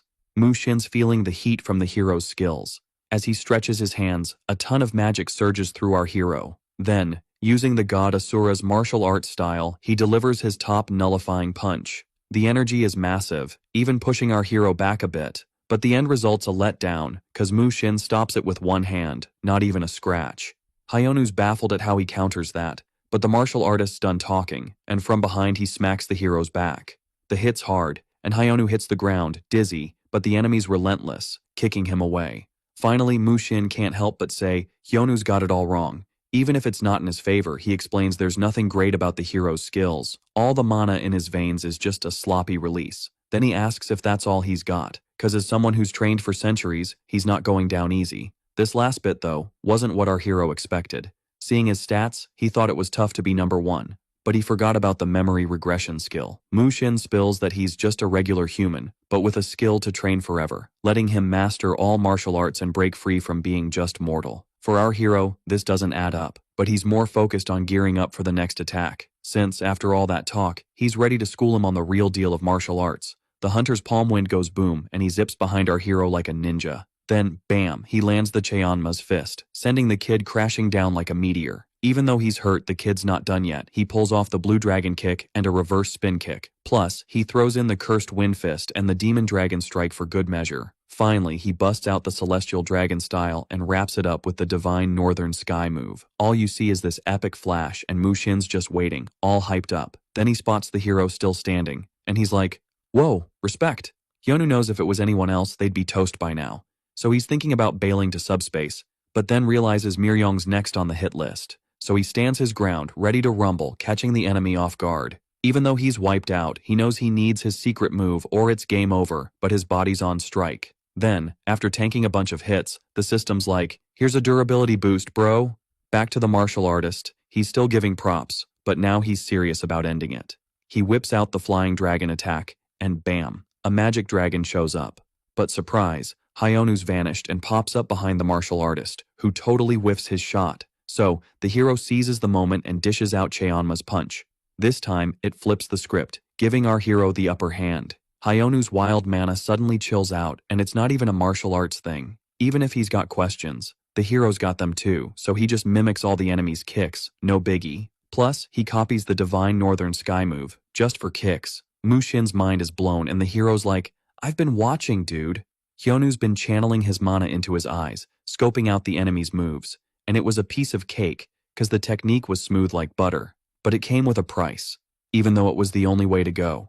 Even with some damage, the martial artist can't believe his moves got jacked. There's a big gap between watching and doing, but with all the hero's epic experiences, and with his massive mana and wide KI channels, he pulled off the impossible. So now he's ready to show what he's learned in action. Back at the hunter's party, the place is trashed, and Liam's not just hurt, he's stressing out. With the other hunters down, he thinks Miryung can't handle the big league rankers. Rock's being a jerk, teasing her about being tiny, and she tells him to scram. But Rock's too full of himself to even think about leaving. So, even though she wants to watch her master fight, she figures taking out the tanker might help Hyonu. In a flash, the first hit lands, and it's aimed at the second strongest hunter, who gets his head slammed into the ground. Rock's freaking out cause he didn't even see her move. Miryung's like, "Dude, you were never safe." Cause, even before he ticked her off, he'd already racked up too many sins, so he's gotta go down hard. Back to the hero's showdown with the top S ranker, they're trading blows in the air like it's a video game. Explosions are wrecking the street, but they keep going like Energizer bunnies. Until the hero lands a killer hook, sending Mushin flying into the rubble. Now the martial artist's fuming, thinking Hyonu's got this skill to level up mid-fight. Something only true martial arts masters can do, so he decides it's time to go all out. His body starts oozing this creepy black energy, and after a gust of wind, the hero's in for a nasty surprise. Mushin's gone full Descendant of the Demon God mode. In the hero's head, this isn't what a climber should look like, but Mushin's sure he's got this in the bag now. Still, the hero's not scared, cause he can do something just as wild, being a martial arts whiz himself. But remembering Cheonma's martial skill, Hyonu just can't copy that one. But now that he gets the whole martial arts vibe, he can totally make a copy. And being a pro, Mushin knows this move super well. It's the OG skill of the Thunder God. Back at the association's wrecked party, Miryung totally schools Rock, who starts flailing around like a fish out of water. For a dude always seen as strong, getting whooped twice was a major brain freeze. But Miryung couldn't care less about his bruised ego. So after knocking him out, she just says it's not about skills, it's about martial arts, duh. Plus, she's got no time to waste. Her master's in the middle of a brawl. Back in the main showdown, all you see are the epic lights of their powerful moves clashing. Even with this new glow-up, the hero's still going toe-to-toe, trading punches. Hyonu's body is screaming for a timeout, but Mushin's sweating he might lose. Since it was a noob move, the Thunder God was draining the hero's mana. Mushin, on the other hand, was worried his defense might go poof. So, in their state, they both knew they couldn't keep brawling there. Before launching an attack, the hero spots a black vortex creeping up and dodges. It messes up everything it touches, barely missing him, but Mushin thinks the death vibes should clue the boy in on the move. Seeing this, the hero roasts the ranker for using magic instead of martial arts. But all Mushin cares about now is stopping the boy. So, he channels more of that black energy, forming a core in his gut, and fires up the demon god's extermination. All that energy blasts out in a powerful hit. Since he managed to land it on the hero, he chills out, but not for long, because he sees Hyonu somehow holding that energy with his hands. And then, poof, it vanishes with a cheeky grin on his face. Mushin can't believe this is real life. But, as the boy was taught before, now the hero's ready to teach. And, leveling up his martial arts from the critiques, he unleashes the second coming of the Thunder God on Mushin. The energy beam is more epic than anything, and the explosion is off the charts. Hyonu, though, isn't fazed by his own magic, and finally, the system dings his victory. With this win, his info authority levels up from low to medium, and he gets a heads up about a forced summoning to the system room in 3 days. Finally, even though he won, the hero's not looking too hot. But he scores an item called Mushin's Incomplete Origin, spilling the beans on his training secrets.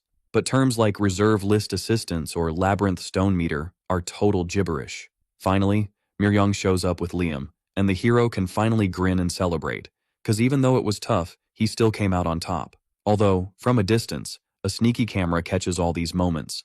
At a shady round table, somewhere mysterious, the black climber hears about the hidden climber's defeat, plus the reserve. So, he finds it all pretty juicy, thinking there'd be no drama.